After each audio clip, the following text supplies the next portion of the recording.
তোর আর আমার বয়সের ডিফারেন্স জানিস? বাচ্চা একটা মেয়ে। আমি বাচ্চা মেয়ে? আমি 21 পেরিয়ে 22-এ পা দিয়েছি। আমাকে বাচ্চা মনে হয় আপনার? বাচ্চা নয় তো কি, মাত্র 22। আমার এজ সম্পর্কে ধারণা আছে তোর? আজীব তো। আমি কি করলাম?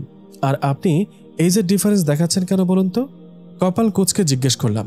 আমাকে উনি বাচ্চা মনে করেন? আমাকে? রেহান ভাই আর কিছু না বলে আবার বইয়ে মুখ গুজল। এই লোকটা সারাক্ষণ বইয়ে মুখ গুজিয়ে থাকে, আর ইদানিং একটু বেশি থাকছে। আমি যতই কথা বলার চেষ্টা করছি উনি হু হা ভালো এই বলেই খালাস। ভাব দেখলে গা জ্বলে যায়। সেই কখন থেকে বেলকনিতে এসে দাঁড়িয়ে আছি, একবার আসতেও বলেনি। আমি বকবক করেই যাচ্ছি, অথচ উনি বই পড়ছেন। লাভ ম্যারেজ নাকি অ্যারেঞ্জ ম্যারেজ, কোনটা ভালো জিজ্ঞাসা করতেই এতগুলো কথা শোনালেন, এজ ডিফারেন্স দেখালেন। কি এমন বলেছি আমি যেন ওনাকে বিয়ে করতে বলেছি? আমার ঠেকা পড়েছে আধবুড়ো লোককে বিয়ে করতে। বিড়বিড় করে বললাম, উফ, এই তুই একটু চুপ করে থাকতে জানিস না? সারাক্ষণ এত কথা বলিস কেন শুনি? রেহান ভাই বিরক্ত হয়ে হাত থেকে বইটা রেখে আমার দিকে তাকিয়ে আছে। ঠিক আছে, আর কথা বলবো না, আর আসবো না আপনার কাছে। কফি দিতে এসেছিলাম, এখন থেকে নিজের কফি নিজে করে নেবেন। কথাগুলো বলে হন হন করে চলে আসলাম। আর যাব না, জীবনেও যাব না এই লোকটার কাছে। রাগে দুঃখে চোখে পানি চলে এসেছে। এই লোকটা এমন কেন? উনি কি? আমিও ঠিক করে ফেলেছি, আর যাব না ওনার কাছে। পরদিন ভার্সিটিতেও যাইনি। রোজ সন্ধ্যার ঠিক আগে আগে বাগানে যেতাম, সেটাও যায়নি। রাতে ফুপি এসে বলল, কি রে হিয়া, আসিস না কেন আজ? তোর শরীর খারাপ? না ফুপি, বের হতে ইচ্ছে করেনি, সারাদিন রুমেই ছিলাম। ও তাই বল। আমি ভাবলাম শরীর খারাপ করলো কিনা, সারাদিন আজ অবসর পাইনি আসার জন্য। পরদিন ভার্সিটি থেকে ফিরে ঘুমাচ্ছিলাম, বিকেলবেলা ফোনে ঘুম ভাঙল। হ্যালো, এখনো পড়ে পড়ে ঘুমাচ্ছিস কেন? ঘুমাতেও কি মানা আছে নাকি? হ্যাঁ আছে, চট করে চলে আস, তাড়াতাড়ি আসবি বলে রেহান ভাই ফোন রেখে দেন। রেহান ভাই আমার কাজিন, আমাদের বাড়ি একদম পাশাপাশি, বিশাল এরিয়ার পাশাপাশি দুটো বাড়ি। উনি একজন ভার্সিটির টিচার, তবে আমি ওনার ছাত্রী নই। মিজান আঙ্কেলের সাথে আমার একমাত্র ফুপির বিয়ে হয়। আব্বু আর মিজান আঙ্কেল দুজনেই একসাথে আর্মিতে ছিলেন। দুজনের খুব ভালো বন্ধুত্ব ছিল। মিজান আঙ্কেলের তেমন কেউই ছিল না। দাদু চেয়েছিলেন ওনার দুটো ছেলে মেয়ে ওনার কাছেই থাকুক। ওনার সবকিছু আব্বু আর ফুপির নামে লিখে দেন। মিজান আঙ্কেল প্রথমে আপত্তি করলেও দাদুর অনুরোধে রাজি হন। তারপর দাদু ফুপির নামে যে অংশ লিখে দিয়েছেন সেখানেই একটা বাড়ি করে দিতে চান, কিন্তু মিজান আঙ্কেল সেটা করতে দেননি, নিজে বাড়ি করেছেন। মিজান আঙ্কেল অনেক ভালো মানুষ ছিলেন। ওনাদের দুটি সন্তান, রেহান ভাই আর মাহি আপু। রেহান ভাই দেশের বাইরে পড়াশোনা করছেন। আঙ্কেল যখন মারা যান তখন রেহান ভাই এসেছিলেন। মাস দুয়েক দেশে থেকে উনি আবার চলে গেছেন। তখন আমি ক্লাস 7-এ পড়তাম। এর মধ্যে বেশ কিছু বছর পেরিয়ে গেছে। মাহি আপু যখন মেডিকেলে চান্স পেয়ে চট্টগ্রাম চলে গেল, ফুপি তখন একা হয়ে পড়েন। যদিও আমরা ছিলাম, আমি ফুপির কাছে বেশি থাকতাম, আর সারাদিন সবাই এ বাসা ও বাসা আসা যাওয়া হতো। দুটো বাড়ি যে আলাদা কখনোই মনে হয়নি। কিন্তু একটা সময় ফুপি অসুস্থ হয়ে বিছানায় পড়েন। মেয়ে চট্টগ্রাম মেডিকেলে পড়ে, আসার খুব একটা সুযোগ পায় না। আর ছেলেটা সেই যে বিদেশে পড়ে আছে। রেহান ভাই পড়াশোনা শেষ করে সেখানে একটা ভার্সিটিতে জয়েন করে। ওনার না ফেরার চিন্তা ছিল, তাই ফুপিকে নিয়ে যাবার অনেক চেষ্টা করেছে, কিন্তু ফুপি কিছুতে রাজি হয়নি। সে চিন্তায় ফুপির এই অবস্থা, যার জন্য বাধ্য হয়ে রেহান ভাই দেশে ফিরে আসেন। তারপর আর ফিরে যাননি। প্রায় 2 বছর হয়ে গেছে দেশে ফিরে উনি একটা ভার্সিটিতে জয়েন করেছেন। রেহান ভাইয়ের বয়স 34। ওনার ধারণা আমি ওনার হাঁটুর বয়সী। রেহান ভাইয়ের ফোন পেয়ে যাব কি যাব না ভাবতে ভাবতে চলেই গেলাম। দেখা যাক কেন ডেকেছেন। কলিং বেল চাপার সাথে সাথেই দরজা খুলে গেল। ভেতরে আয়। ভেতরে ঢুকতে উনি আমাকে বেলকনিতে নিয়ে গেলেন। বস। আমাকে বসিয়ে উনি ভেতরে চলে গেলেন। কিছুক্ষণ পরেই ফিরে আসেন, হাতে দুটো কফির মগ। একটা আমার দিকে এগিয়ে দিলেন। হাতে নিতে নিতে বললাম, বাহ বাহ, সূর্য আজ কোন দিকে উঠল? কেন বলতো? না এমনি, আপনি কফি করে খাওয়াচ্ছেন তাই বললাম। কেন, আমি কি কফি করে খাওয়াতে পারি না? প্রতিদিন তো তুই কফি করে আমাকে খাওয়াস, আজ না হয় আমি করলাম বলে একটু মুচকি হাসলাম। ইস, এই লোকটা এভাবে কেন হাসে? এই হাসিটা, দূর, আমার কি, সবই বুঝলাম, কিন্তু ঘটা করে ডেকে আনা হয়েছে কেন? কফির জন্য? শুধু কফির জন্য বললে ভুল হবে। শুদ্ধটা কি শুনি। দাঁড়া, কফিটা শেষ করে নি। কফি শেষ করে উনি আবার রুমে গেলেন। দেখ কি এনেছি। ওনার হাতের দিকে তাকিয়ে আমি খুশিতে লাফিয়ে উঠলাম। ইস, কত সুন্দর! রেহান ভাইয়ের হাতে একটা পিঞ্জিরায় দুটো দবদবে সাদা খরগোশের বাচ্চা। কি যে সুন্দর! হাতে নিলাম আমি। কি সফট! তোর পছন্দ হয়েছে? হয়েছে মানে খুব হয়েছে, নিয়ে যা। আমার জন্য? দেখে ভালো লাগলো তাই নিয়ে আসলাম। তোর ভালো লেগেছে যখন তুই নিয়ে যা। আমার এখানে দেখাশোনা করা প্রবলেম। আম্মু এসব করতে পারবে না। আর আমার সময় কই? আমি খরগোশগুলোকে নিয়ে বাগানে ছেড়ে দিলাম। সারা বাগানে ছুটছে, লুকোচ্ছে, কচি কচি ঘাস খাচ্ছে। সত্যি অনেক ভালো লাগছে আমার। রেহান ভাই জানালা দিয়ে দেখছেন। রাতের খাবার টেবিলে আব্বু আম্মুকে বললেন, একটা ভালো মেয়ের সন্ধান পেয়েছি। তাই নাকি? আব্বু, আরিফ তো এখনো বাচ্চা, ওকে এখনই বিয়ে দিয়ে দেবে? বাল্যবিবাহ হয়ে যাবে না? আরিফ আমার দিকে কটমট করছে। আমিও চোখে টিপ্পনি কাটলাম। গাথি, আমার জন্য না, রেহান ভাইয়ের জন্য। দিয়া হাসতে হাসতে বলল, তুই তো মনে মনে আফসোস করছিস, রেহান ভাইয়ার জায়গা কেন তোর হলো না? দিয়া আরিফ দুজনে জমজ, ইন্টারমিডিয়েট সেকেন্ড ইয়ারে পড়ে। একটু থামবি তোরা? সারাক্ষণ বাসা মাথায় করে রাখে, শান্তিতে কথা শুনবো তার উপায় নেই। আম্মু আমাদের ধমকে থামিয়ে দিয়ে আব্বুকে জিজ্ঞেস করলেন, মেয়ে কি করে? বিস্তারিত বলো তো। মেয়ে একটা কলেজে চাকরি করে, ভালো ফ্যামিলি। রেনু আপা আগামীকালই মেয়ে দেখতে যেতে চাইছেন। তাহলে তো ভালোই হয়েছে। যাক বাবা, এবার যদি রেহান বিয়েটা করতে রাজি হয়। এসব আলোচনা শুনতে শুনতে আমার আর ভালো লাগছে না। আমি উঠে পড়লাম। কিরে, উঠে পড়লি কেন? খাওয়া শেষ কর। আমার খাওয়া শেষ আম্মু। আমারও শেষ বলে দিয়াও উঠে পড়ল। আমি রুমে চলে আসি। রেহান ভাই এবার সত্যি বিয়ে করে ফেলবেন। করুক, আমার তাতে কি। পরদিন বিকালে আব্বু আম্মু সহ সবাই মেয়ে দেখতে চলে গেলেন। আমি যাইনি। আম্মু ফুপি অনেক জোর করেছেন, কিন্তু সকাল থেকে আমার খুব মাথা ধরে আছে, তাই আর যেতে পারিনি। বাসায় থেকে গেলাম। সারাদিন শুয়ে থেকে আর ভালো লাগছে না। একটু বাগানে গিয়ে খরগোশ দুটোকে ছেড়ে দিয়ে কানে হেডফোন গুজে বসে আছি। হঠাৎ কাঁধে কারো স্পর্শ পেয়ে চমকে উঠি। তাকিয়ে দেখি রেহান ভাই দাঁড়িয়ে আছেন। কিরে, কখন থেকে ডাকছি, শুনতে পাস না? ও, এটা লাগিয়ে বসে আছেন উনি। আমার কান থেকে হেডফোন টেনে খুলে ফেললেন। আপনি এখানে কেন? জাননি? কোথায়? ওই যে তারা সবাই গেল মেয়ে দেখতে। না, তুই যাসনি কেন? বসতে বসতে বললেন। আমার মাথা ধরেছিল তাই। কিছু সময় চুপচাপ বসে দুজনেই। তোর পড়াশোনা কেমন চলছে রে? ভালো। পরীক্ষার বেশি দেরি নেই, ভালো করে পড়াশোনা কর, আর আজে বাজে চিন্তা মাথা থেকে ঝেড়ে ফেল। কি ঝেড়ে ফেলবো? গুড। রেহান ভাই আর কিছু না বলে কিছু সময় চুপচাপ বসে থেকে চলে যাচ্ছেন। কিছু দূর যাবার পর থেমে গেলেন। আমি একটা খরগোশ কোলে নিয়ে ঘাস খাওয়াচ্ছি। হিয়া, রেহান ভাইয়ের ডাক শুনে সামনে তাকালাম। খরগোশ দুটো তোর জন্য এনেছিলাম বলেই বাসার ভেতরে চলে গেলেন। রেহান ভাইয়ের জন্য মেয়ে দেখে সবাই খুব খুশি মনে বাড়ি ফিরে আসলো। মেয়ে সবার পছন্দ হয়েছে। আগামীকাল মেয়ের বাড়ি থেকে লোক আসবে। আম্মা ফুপ্পিকে দেখলাম এসে ব্যস্ত হয়ে পড়েছে। কি কি আয়োজন হবে তার জন্য লিস্ট তৈরি করছে। দিয়া আরিফ মেয়ের ছবি নিয়ে গবেষণা করছে। আপু, মেয়ের ছবি দেখবি না? আমার দেখতে ইচ্ছে করছে না, আবার আগ্রহ হচ্ছে। ভদ্রতার খাতিরে না হয় দেখলামই। সুন্দর না? ছবি দেখার সময় বুঝলাম রেহান ভাই এসেছে।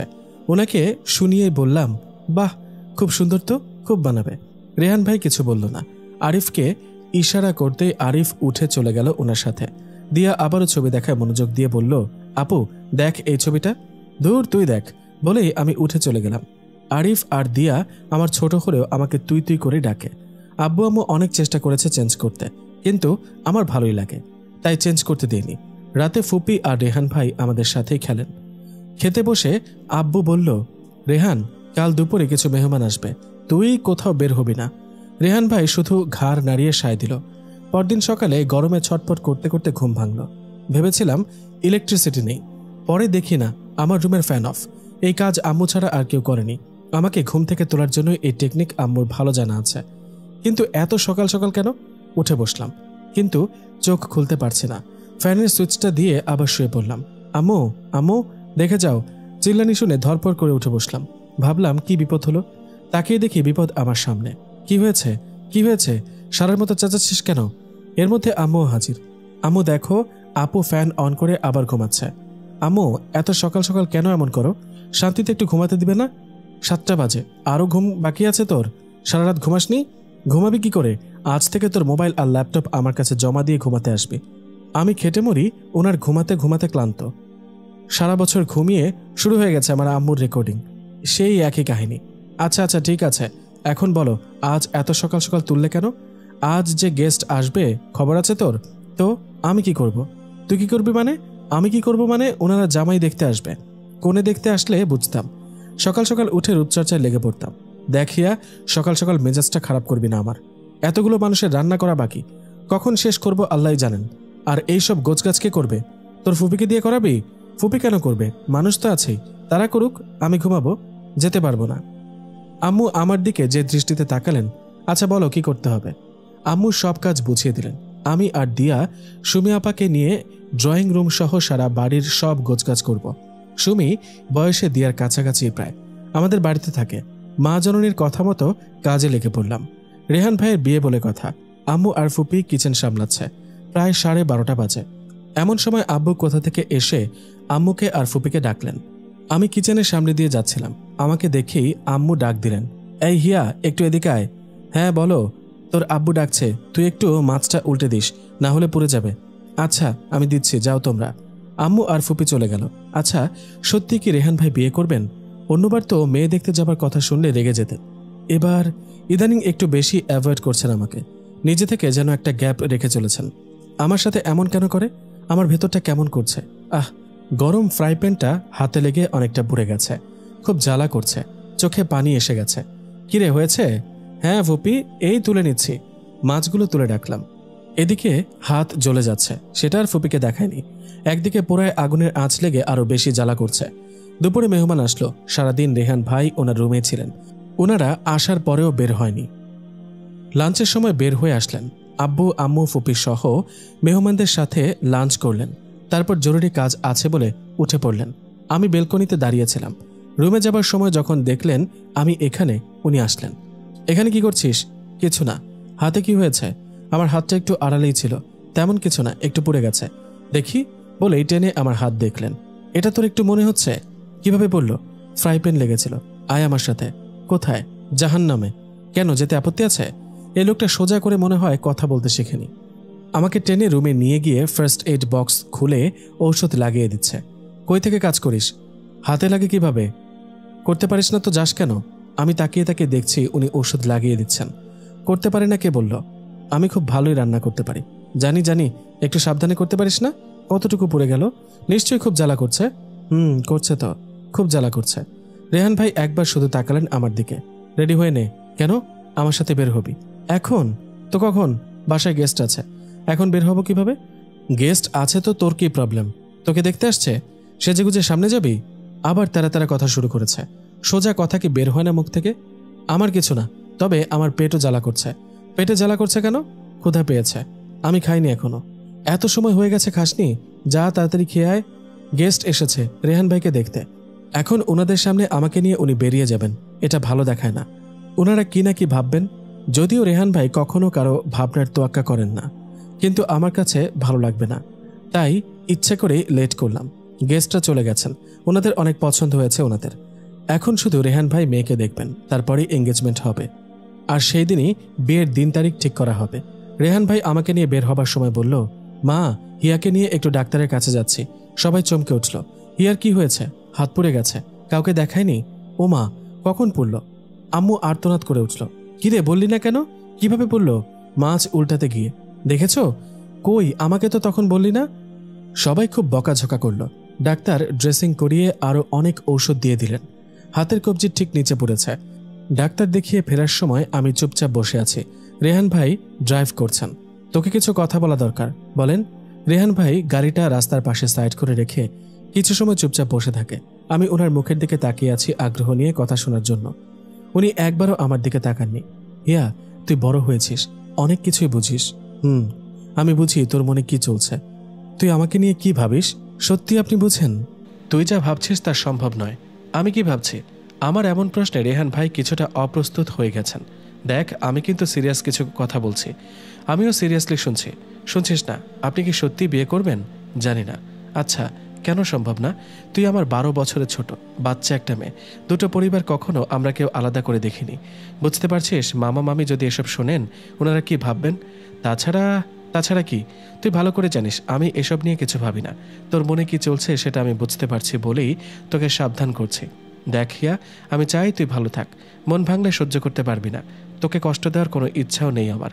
তাই তোকে পরিষ্কার করেই বলে দিচ্ছি, এটা সম্ভব না। রেহান ভাই এক শ্বাসে কথাগুলো বললেন। ওনার কথা শুনে আমার চোখে পানি চলে এসেছে। অনেক তো কারণ ব্যাখ্যা করলেন। একটা কথা সত্যি করে বলবেন কি, আমার জন্য কি আপনার মনে কোনো জায়গা নেই? থাকবে না কেন? মাহি, দিয়া, আরিফের যেমন জায়গা আছে, তোরও আছে। আমি আফরিনকে ভুলতে পারিনি, ভুলতে পারবো কিনা জানি না। ওনার কথা শুনে আমার মুখ থেকে একটা কথাও বের হচ্ছে না। মাথা নিচু করে বসে আছি, চোখ থেকে টপ টপ করে পানি পড়ছে। আমি চেষ্টা করছি সামলে নিতে, কিন্তু পারছি না। রেহান ভাই আমাকে এভাবে কাঁদতে দেখে একটু ঘাবড়ে গেলেন। হিয়া, কি করছিস? আমি তো জানতাম তুই স্ট্রং একটা মেয়ে, বাচ্চাদের মতো কাঁদছিস। আমি নিজেকে সামলে নিলাম। রেহান ভাইয়ের দিকে তাকিয়ে বললাম, আমি অনেক জ্বালিয়েছি আপনাকে, আর জ্বালাতন করব না, আপনি বিয়ে করে নিন। রেহান ভাই মৃদু হেসে আলতো করে আমার চোখ মুছে দিলেন। চল এখন যাওয়া যাক, অনেক দেরি হয়ে গেছে, আমরা বাসায় ফিরছি। আজকে আমার ভেতরটা দুমড়ে মুচড়ে যাচ্ছে। এতদিন ভাবতাম উনি আমার অনুভূতি বোঝেন না, কিন্তু আজ আমাকে কিছুই বলতে হয়নি, উনি সবটা জানেন, বোঝেন। আর বুঝে শুনেই উনি ফিরিয়ে দিলেন। আমার অনুভূতিগুলো তাকে স্পর্শ করেছে, কিন্তু তার মন স্পর্শ করতে পারেনি। আমি বাইরের দিকে তাকিয়ে আকাশ দেখছি। আকাশে মেঘ জমেছে, বৃষ্টি হবে বোধহয়। আমার মনেও মেঘ জমেছে, ঝড় উঠেছে, কিন্তু চোখের বৃষ্টি থেমে গেছে। দেখতে দেখতে 4-5 দিন কেটে গেছে। আমার হাতের অবস্থা অনেকটা ভালো। এই কয়দিন কোথাও বের হয়নি। আজ নাকি রেহান ভাই ওই মেয়েটার সাথে দেখা করার কথা, তাই সবাই খুব এক্সাইটেড। টান টান উত্তেজনা সবার মধ্যে, ঠিক যেন খেলার শেষ মুহূর্তে শেষ বলে একটা রান অথবা একটা উইকেট দরকার। রেহান ভাইয়ের বিয়েটা এখন এই পর্যায়ে এসে গেছে। এতদিনে কম মেয়ে দেখেনি, কিন্তু রেহান ভাই কাউকে দেখতেই যায়নি। সব আব্বু আম্মু আর ফুপি দেখেছে। আজ যখন রেহান ভাই দেখা করতে রাজি হয়েছে, তখন সবাই এক্সাইটেড থাকবে, সেটাই স্বাভাবিক। রেহান বিয়ে না করার পেছনে একটা কারণ আছে, সেটা সবাই জানে, কিন্তু এটা সবাই স্বাভাবিকভাবে নিলেও রেহান ভাই নিতে পারেনি, তাই বিয়ে করবে না বলে জেদ ধরে আছে। রেহান যখন বাহিরে ছিল তখন আফরিন নামে একটা মেয়ের সাথে পরিচয় হয়, তারপর বন্ধুত্ব থেকে প্রেম, প্রায় 5 বছরের রিলেশন। রেহান বিয়ের প্রস্তুতি নিচ্ছিল। তার মা প্রথমে রাজি ছিলেন না, কারণ রেহান সেখানে সেটেলড হবার চিন্তা করছিল। তারপর সবাই বোঝানোর পরে ছেলের কথা চিন্তা করে রাজি হলেন। রেহানের মা রাজি হবার পরে রেহান তার সিদ্ধান্ত চেঞ্জ করে বিয়ে করে দেশে ফিরে আসবে। এঙ্গেজমেন্টের আয়োজন হলো। রেহানের কিছু বন্ধু বান্ধব উপস্থিত ছিল, কিন্তু আফরিন আসেনি। তার ফোন সুইচড অফ। অনেকবার ট্রাই করেও আফরিনের সাথে যোগাযোগ করা যায়নি। সবাই অপেক্ষা করে যখন চলে যাবে তখন আফরিন এলো। এঙ্গেজমেন্ট হলো। রেহান খুব এক্সাইটেড ছিল। বিয়ের শপিং শুরু করে দিল। সেখানে একা, পরিবারের কেউ নেই, তাই সব কিছু ওকে সামলাতে হবে। এঙ্গেজমেন্টের 8-10 দিন পরে হঠাৎ একদিন আফরিন এসে উপস্থিত, তাও প্রায় রাত 11টায়। আরে আফরিন, তুমি এই সময় এখানে? রেহান, তোমার সাথে জরুরি কিছু কথা বলতে এসেছি, ভেতরে আসতে বলবে না? অফকোর্স, এসো, ভেতরে এসো। কি এমন কথা, সন্ধ্যায় তো দেখা হলো, তখন তো কিছু বললে না।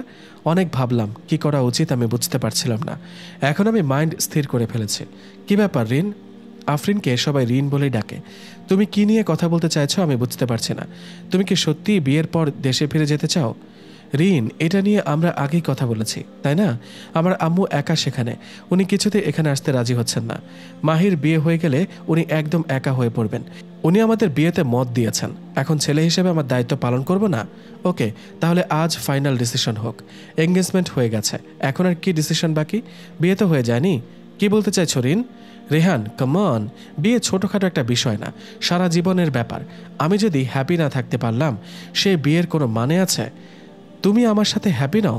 অফকোর্স হ্যাপি, বাট তুমি জানো আমি সেই ছোট্টবেলা থেকে এখানে, আমার পুরো পরিবার এখানে। ইনফ্যাক্ট দেশে আমাদের খুব কম আত্মীয় স্বজনই আছে। এখন আমি তোমার সাথে দেশে ফিরে কমফর্ট ফিল করব? আমি এখানে অভ্যস্ত। তুমিও বলেছিলে এখানেই থাকবে, কিন্তু এখন চাইছো ফিরে যেতে। আমার দিকটা কি তোমার ইম্পর্ট্যান্ট মনে হচ্ছে না? মনে হচ্ছে, তোমার দিকটাও আমার দিকটাও। এখানে আমি এত ভালো একটা জব করি, সেটাও ছাড়তে হবে, ফ্যামিলি ছেড়ে যেতে হবে। Rehan, please try to understand. আমি এখানেই থাকতে চাই, হয়তো কয়েক বছর এখানে থাকবো, কিন্তু আমার পক্ষে সারা জীবন এখানে থাকা সম্ভব না। এটাই ফাইনাল কথা? হ্যাঁ। এবার তুমি ঠিক করো তুমি কি করবে। এমন তো নয় যে তুমি দেশে গেলে আর পরিবারের সাথে দেখা করতে পারবে না, যখন ইচ্ছে আসতে পারবে। সরি রেহান, আমার পক্ষে দেশে থাকা সম্ভব না। তাহলে তো তুমি সিদ্ধান্ত নিয়ে ফেলেছ, তুমি এর সমাধান দিতে পারো। তুমি এখানে থেকে গেলে সব সমস্যার সমাধান হয়ে যাবে। প্লিজ রেহান, আসলেই আমি সমাধান দেব। এঙ্গেজমেন্ট রিং খুলে আফরিনের হাতে দিয়ে বলল, এই নাও। তুমি এঙ্গেজমেন্ট ভেঙে দিচ্ছ? বড় বড় চোখ করে আফরিন চেঁচিয়ে জিজ্ঞেস করলো। ভেঙে দিচ্ছি না, সমাধান দিচ্ছি। তোমার সিদ্ধান্তে বহাল থাকলে এই রিং নিয়ে চলে যাও, আর যদি মনে করো তুমি আমার সাথে থাকবে যে কোনো পরিস্থিতিতে, তাহলে ফিরে এসো, আমি অপেক্ষা করব। এত বছরের রিলেশন ভেঙে দিবে? আমি ভাঙতে চাইছি না রিন, তুমি চাইছ। এখন সিদ্ধান্ত তোমার। রিন অনেকটা সময় মাথা নিচু করে 2 হাতে মুখ ঢেকে বসে থাকে, তারপর উঠে বলল, ঠিক আছে রেহান, সারা জীবন অশান্তি করার চেয়ে সাময়িক কষ্ট সহ্য করাই আমার কাছে বেটার মনে হচ্ছে। আফরিন নিজের হাতে রিংটা খুলে রেহানের হাতে দিল। ভালো থেকো রেহান। আফরিন চলে যায়। রেহান তাকে ফেরায়নি। রেহান ভেবেছিল কিছুদিন পরে নিজের ভুল বুঝতে পেরে রিন ঠিকই ফিরে আসবে, কিন্তু রেহানকে ভুল প্রমাণ করে 2 মাসের মাথায় রিন বিয়ে করে ফেলে। রেহান ভাবতেই পারেনি 5 বছরের রিলেশন এভাবে শেষ করে দিল, আর রিন সত্যি বিয়ে করে ফেলবে এটাও চিন্তাই করেনি। অভিমানে যোগাযোগ করেনি ঠিক, কিন্তু সারাক্ষণ আফরিনের কথাই ভেবেছে। এই ঘটনার পরে রেহান খুব আপসেট হয়ে পড়ে। দিন দিন আরও খারাপ হতে থাকে রেহানের অবস্থা। ওর মা তখন চিন্তায় চিন্তায় অসুস্থ হয়ে পড়েন, আর রেহানও বাধ্য হয়ে ফিরে আসে মায়ের জন্য, কিন্তু বিয়েটা আর করেনি। রেহান ভাই মেয়েটার সাথে দেখা করতে গিয়েছেন বিকেলবেলা। সন্ধ্যায় দেখি আব্বু, ফুপি, আম্মু মুখ কালো করে বসে আছেন।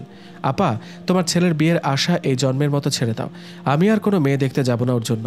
রেহানের কি দোষ? মেয়েই তো রাজি হয়নি, তার নাকি বিয়েতে মত নেই। আম্মুর কথা শুনে ফুপি তেলে বেগুনে জ্বলে উঠলেন। মেয়ে রাজি হয়নি? মেয়ের রেহানকে পছন্দ হয়নি? এটাও আমাকে বিশ্বাস করতে হলো? আমার ছেলেকে চেনো না? এর পেছনে সব কলকাঠি নেড়েছে সে, আমি সব বুঝতে পারছি। যা বাবা, এই বিয়ে তো এত কৌশলে ভেঙে দিল। অবশ্য তাতে আমি কিছুটা খুশি হইনি বললে মিথ্যা বলা হবে। রাতে সবাই যার যার রুমে চলে গেছে ঘুমাতে।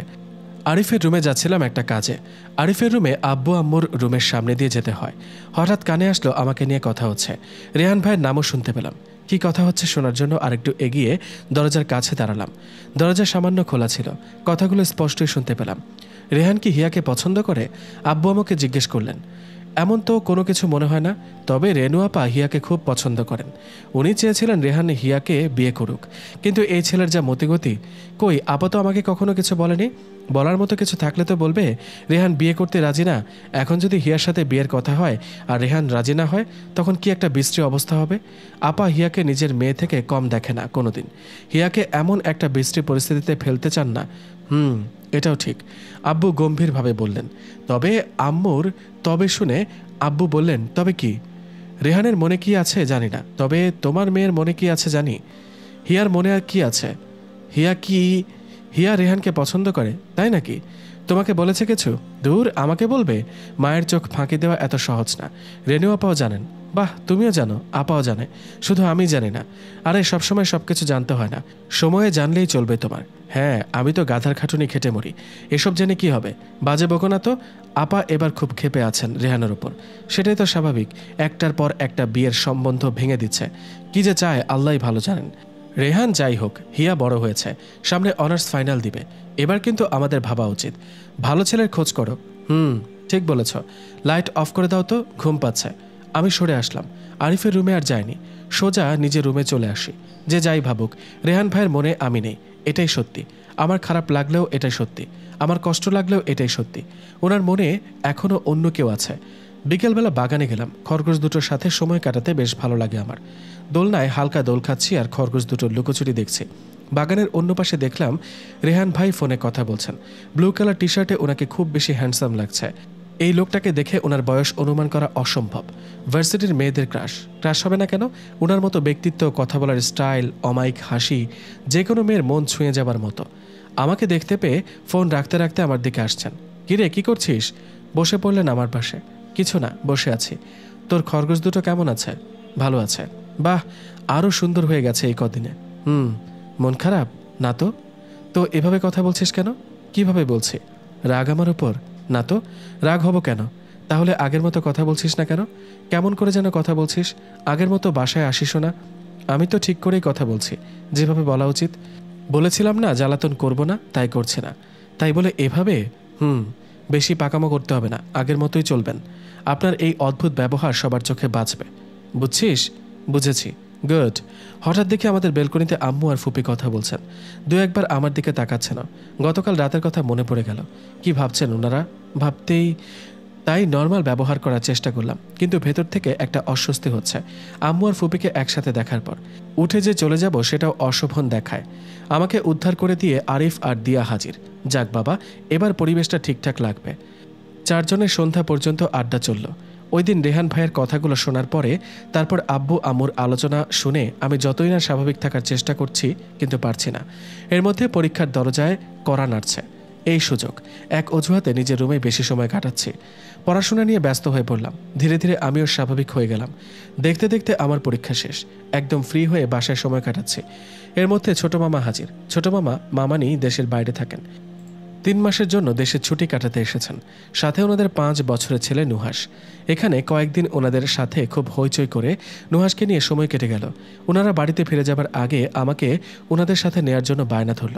যাবার আগের দিন সন্ধ্যায় সবাই যখন একসাথে বসলো, তখন ছোট মামা বললেন, আপা, হিয়া আমাদের সাথে যাবে। তোরা এতদিন পরে এসেছিস, কত জায়গায় ঘোরাঘুরি করবে, হিয়া গিয়ে কি করবে? মামানি বললেন, ওর তো পরীক্ষা শেষ, শুধু শুধু বসে আছে বাসায়, আমাদের সাথে গেলে ঘোরাঘুরি করবে, হিয়ার সময় কাটবে, আমাদেরও অনেক ভালো লাগবে। মামানি আমাকে একটু বেশি আদর করেন, তাই উনিই বায়না ধরেছেন। আমি কিছু জানি না, ওর আব্বুকে বলো। দুলা ভাই, হিয়া কিন্তু যাচ্ছে আমাদের সাথে। ফুপি বলল, যাক না, সারাদিন তো বাসায় বসে থাকে, ঘুরে আসলে ভালো লাগবে। ফুপির সাথে মামনি যোগ করলেন, হ্যাঁ, এখনই তো বেড়ানোর সময়, কদিন পরে বিয়ে হয়ে গেলে তো হিয়াকে পাবো না। আমি সোফার হাতলের এক কোনায় বসে আছি। রেহান ভাই মুচকি মুচকি হাসছে মামির কথা শুনে। আব্বু বলল, আচ্ছা ঠিক আছে, কিছুদিন ঘুরে আসুক। ছোট মামানির সাথে আমার খুব ভাব, ওনার সাথে যাব, এতে আমিও অনেক খুশি। অনেক দিন পর নানু বাড়িতে যাব। এদিকে আরিফ আর দিয়া গাল ফুলিয়ে আছে, ওরাও যেতে চাইছে, কিন্তু আব্বু না করায় আগেই রেহান সাহেব ওনাদের নিষেধ করে দিয়েছেন। কারণ ওনাদের পরীক্ষার পরই যাবার অনুমতি দেওয়া হবে, আর পরীক্ষা এখনও 2-3 মাস বাকি। এতে দুজন ফুলে আছে। ওদের মন খারাপ দেখে আমারও খারাপ লাগছে, কিন্তু কিছু করার নেই, কারণ রেহান ভাই না করার পরে আর কেউ অনুমতি দেবে না। নানুবাড়িতে দিনগুলো খুব আনন্দে কাটালাম সবার সাথে। প্রায় 20 থেকে 25 দিন থাকার পরে আব্বুর জরুরি তলবে বাসায় ফিরলাম। এসে দেখি এলাহি কাণ্ড, বাগান থেকে শুরু করে পুরো বাড়ির চিত্র যেন বদলে গেছে, সব পরিপাটি করে সাজানো হচ্ছে। বিষয়টা বুঝতে পারছি না। বাসায় ফেরার পর সবাই খুশি হলো, কিন্তু কেউ কিছু বলল না। দিয়া, বিষয়টা কি রে? কোন বিষয়? বাসার চেহারা বদলে গেছে, কিছু একটার গন্ধ পাচ্ছি। আছে আছে, সিক্রেট, বলা যাবে না। বলা যাবে না মানে? কি হয়েছে বল। আহা, ধীরে বাবু ধীরে, এতদিন পরে এসে সাথে সাথেই জেনে যাবে? কথাগুলো শুনে পেছনে ফিরে দেখি মাহিয়াপু। মাহিয়াপুও দৌড়ে গিয়ে জড়িয়ে ধরলাম। তুমি কবে আসছো? তোকে বলবো কেন, খোঁজ নিয়েছিস এই কদিন? নানু বাড়ি গিয়ে একদম সবাইকে ভুলে গেছিস। ইস রে, আমার মোবাইলটা পানিতে পড়ে 8 থেকে 10 দিন যাবৎ নষ্ট হয়ে গেছে। নতুন মোবাইল নেওয়ার জন্য আবার শহরে আসতে হবে। মামা আসতে দেয় নাই, মোবাইলও নেই। তারপর উনি নতুন একটা গিফট করলেন। তোমার তো সব দিক দিয়ে লাভ। দিয়া মুখ মোড়া দিয়ে বলল, রেহান ভাই, ফুপিও আসলো। আপু বলো না, কি হয়েছে? মাহি আপু শুধু হাসে, কিছু বলে না। আম্মুকে জিজ্ঞেস করলাম, আম্মু তুমি তো বলো। মাহি আপু আম্মুকে ইশারায় চুপ করিয়ে দিল। আমি কি বলবো? আমি কিছু জানি না, তোর বাবাকে গিয়ে জিজ্ঞেস কর। ধুর, কেউ কিচ্ছু বলছে না। মাহি আপু বলল, যা ফ্রেশ হয়ে রেস্ট নে, সন্ধ্যায় আমাদের সাথে বের হবি। কোথায় যাব? ফুপি বলল, ও মা, সব শপিং করতে হবে না, আজকে জুয়েলারিগুলো নিয়ে নেব। কিসের শপিং আর কিসের জুয়েলারি? আমি তো কিছুই বুঝতে পারছি না। আম্মু আর ফুপি অন্য রুমে চলে গেছেন ইতোমধ্যে। আরিফ রুমে ঢুকতে ঢুকতে বলল, বিয়ের? বিয়ের? কার বিয়ে? দিয়া আর মাহিয়াপু হাসছে। মাহিয়াপু কানে কানে বলল, তোকে মামা বাড়ি থেকে বিদায় করার ব্যবস্থা করেছে। আমি আকাশ থেকে বললাম, কি মানে? কি বলা নেই কওয়া নেই, হুট করে বললেই বিয়ে হয়ে যাবে নাকি? মগের মুলুক নাকি? রাগে গড় গড় করতে করতে রুমে এসে হাতের মোবাইল ছুঁড়ে বিছানায় ফেললাম। দিয়া মাহিয়াপু পেছনে পেছনে আসলো। হিয়া, তুই আগে শাওয়ার নে, তারপর বলছি সব, মাথা ঠান্ডা কর। মাহিয়াপু জোর করে ওয়াশরুমে পাঠিয়ে দিল। অনেকটা সময় নিয়ে শাওয়ার নিলাম। আমার ভীষণ কান্না পাচ্ছে, চোখের পানি থামছেই না। শাওয়ার নিয়ে বের হয়ে দেখি মাহিয়াপু আর দিয়া এখনও আছে। মাথায় টাওয়াল জড়িয়ে বেডের এক কোনায় বসে পড়লাম। আমার চোখ লাল দেখে দিয়া চোখ বড় বড় করে জিজ্ঞেস করে, আপু তুই কান্না করছিস? আমি চুপচাপ বসে আছি। দেখিয়া, আমরা এত কিছু জানি না, দায়িত্ব নিয়ে বিয়ে ঠিক করার কাজটা ভাইয়া করেছে। কি, রেহান ভাই? ভাইয়ার পছন্দ কি খারাপ হতে পারে বল? চল দিয়া, আমরা গেলাম, তুই রেস্ট নে। মাহিয়াপু আর দিয়া চলে গেছে। রাগে দুঃখে তাড়াতাড়ি চেঞ্জ করে নিয়ে রুম থেকে বেরিয়ে আসলাম। কি সমস্যা আপনার? আরিফের রুমে রেহান ভাই ল্যাপটপে কাজ করছেন। শাওয়ার নিয়ে রুম থেকে বেরিয়ে দেখি আরিফ কোথাও যাচ্ছে। রেহান ভাই কোথায়? আমার রুমে। তুই কই যাচ্ছিস? হাতে এগুলো কি? ভাইয়ার কি দরকারি কাগজপত্র কুরিয়ার করতে যাচ্ছি। কথা না বাড়িয়ে সোজা আরিফের রুমে চলে আসি। আমার প্রশ্ন শুনে রেহান ভাই হা করে কিছু সময় তাকিয়ে থেকে বলল, কি সমস্যা মানে? এখন আপনাকে মানেও বোঝাতে হবে? আমি তো আর আপনাকে জ্বালাতন করছি না। আপনার কি এমন অনিষ্ট করেছে আমি? এসব কি বলছিস আর কেন বলছিস? আমি তো কিছুই বুঝতে পারছি না। ওহো, উনি এখন কিছুই বুঝতে পারছেন, উনি সাধু। দেখ, হেয়ালি করবি না, যা বলার সরাসরি বলবি। বিয়ে আপনি ঠিক করেছেন? হ্যাঁ করেছি। তো কি হয়েছে? কি হয়েছে মানে? আমার লাইফ, আমি কাকে বিয়ে করব না করব সেই সিদ্ধান্ত আমি নেব। আমাকে একবার জিজ্ঞেস করার প্রয়োজন বোধ করেননি? আপনার সব সিদ্ধান্ত কেন আমার উপর চাপিয়ে দেবেন? রেহান ভাই কিছু সময় থ মেরে দাঁড়িয়ে থাকে, ধপাস করে বসে আবার কাজ শুরু করলেন। ওনার এই ভাবলেশহীন ব্যবহার দেখে রাগে আমার গা জ্বলে যাচ্ছে। টান দিয়ে ল্যাপটপ সরিয়ে নিলাম। আরে কি করছিস? ল্যাপটপ সরিয়ে অন্য জায়গায় রেখে বললাম, আগে আমার প্রশ্নের উত্তর দিন। কি উত্তর দিব বল? প্রশ্ন কর। আপনার প্রবলেমটা কি জানেন? না তো, কি প্রবলেম বলতো? আপনার ইগো, আর আপনার মাঝে একটা স্বৈরাচারী মনোভাব। আপনার সিদ্ধান্ত অন্যের ওপর চাপিয়ে দিতে চান সবসময়। তাই? জি, একদম তাই। কে বলেছে আপনাকে আমার বিয়ে ঠিক করতে? তোকে বাড়ি থেকে তাড়াতাড়ি বিদায় করার জন্য বিয়ে ঠিক করা হয়েছে। উত্তর পেয়েছিস? হ্যাপি? এখন ল্যাপটপ দে। আমার চোখ দিয়ে টপ টপ করে পানি পড়ছে। রেহান ভাই একটু থমকে গেলেন। আমাকে পুতুল মনে হয় আপনার? কি সব বলছিস? তোকে পুতুল মনে করবো কেন? আপনি আমাকে পুতুলই মনে করেন, না হলে আমারও মন বলে কিছু আছে, সেটা বুঝতে পারতেন। আমার অনুভূতির কোনো মূল্য নেই আপনার কাছে, সেটা জানতাম। কিন্তু আমার ভালো লাগা মন্দ লাগা এসবের ভাবনাও নেই। ওহ আচ্ছা, ছেলে তোর পছন্দ না হলে বিয়ে ভেঙে দেই? ছেলে কি করে, কেমন দেখতে, কানা খোড়া যাই হোক না কেন দেখবো না, তবে বিয়ে আমি করব, এখানেই করব। সে কি কথা? ছেলে কানা খোড়া হবে কেন? দেখ, এই দেখ ছেলের ছবি। মোবাইল থেকে ছবি বের করে চোখের সামনে ধরলেন। একবারও তাকিয়ে দেখিনি। আমি ওনার মুখের দিকে কঠিন মুখে তাকিয়ে দেখছি। আমার মনের কোনো মূল্য আপনাদের কাছে নেই, তো বিয়ে এখানেই হবে। তাতে আমি সুখী হব বা না হই। ছেলে খুবই ভালো, হ্যাপি রাখবে সবসময়। আমি আর একটা কথা বলিনি। নিজের রুমে চলে এসে দরজা লক করে বিছানায় শুয়ে পড়লাম। মনে হচ্ছে কেউ আমার হৃৎপিণ্ডতে ছুরি দিয়ে খুঁচিয়ে ফালাফালা করছে। কখন যে ঘুমিয়ে পড়েছি বুঝতে পারিনি। দরজায় ধুমধাম শব্দে ঘুম ভাঙল। দরজা খুলে দেখি দিয়া মেজাজ খারাপ হয়ে গেছে।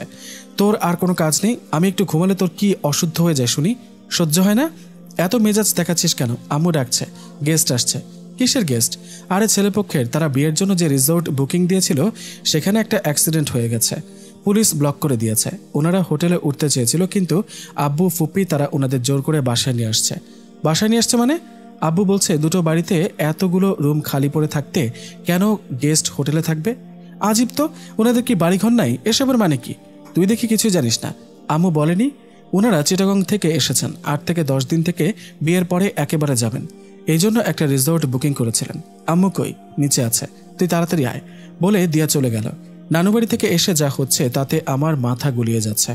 বুঝতে পারলাম বিয়েটা চিটাগং হচ্ছে। নিশ্চয়ই মাহিয়াপুর হাত আছে এখানে। ফ্রেশ হয়ে রুম থেকে বেরোতেই দেখি রেহান ভাইও নিচে যাচ্ছেন।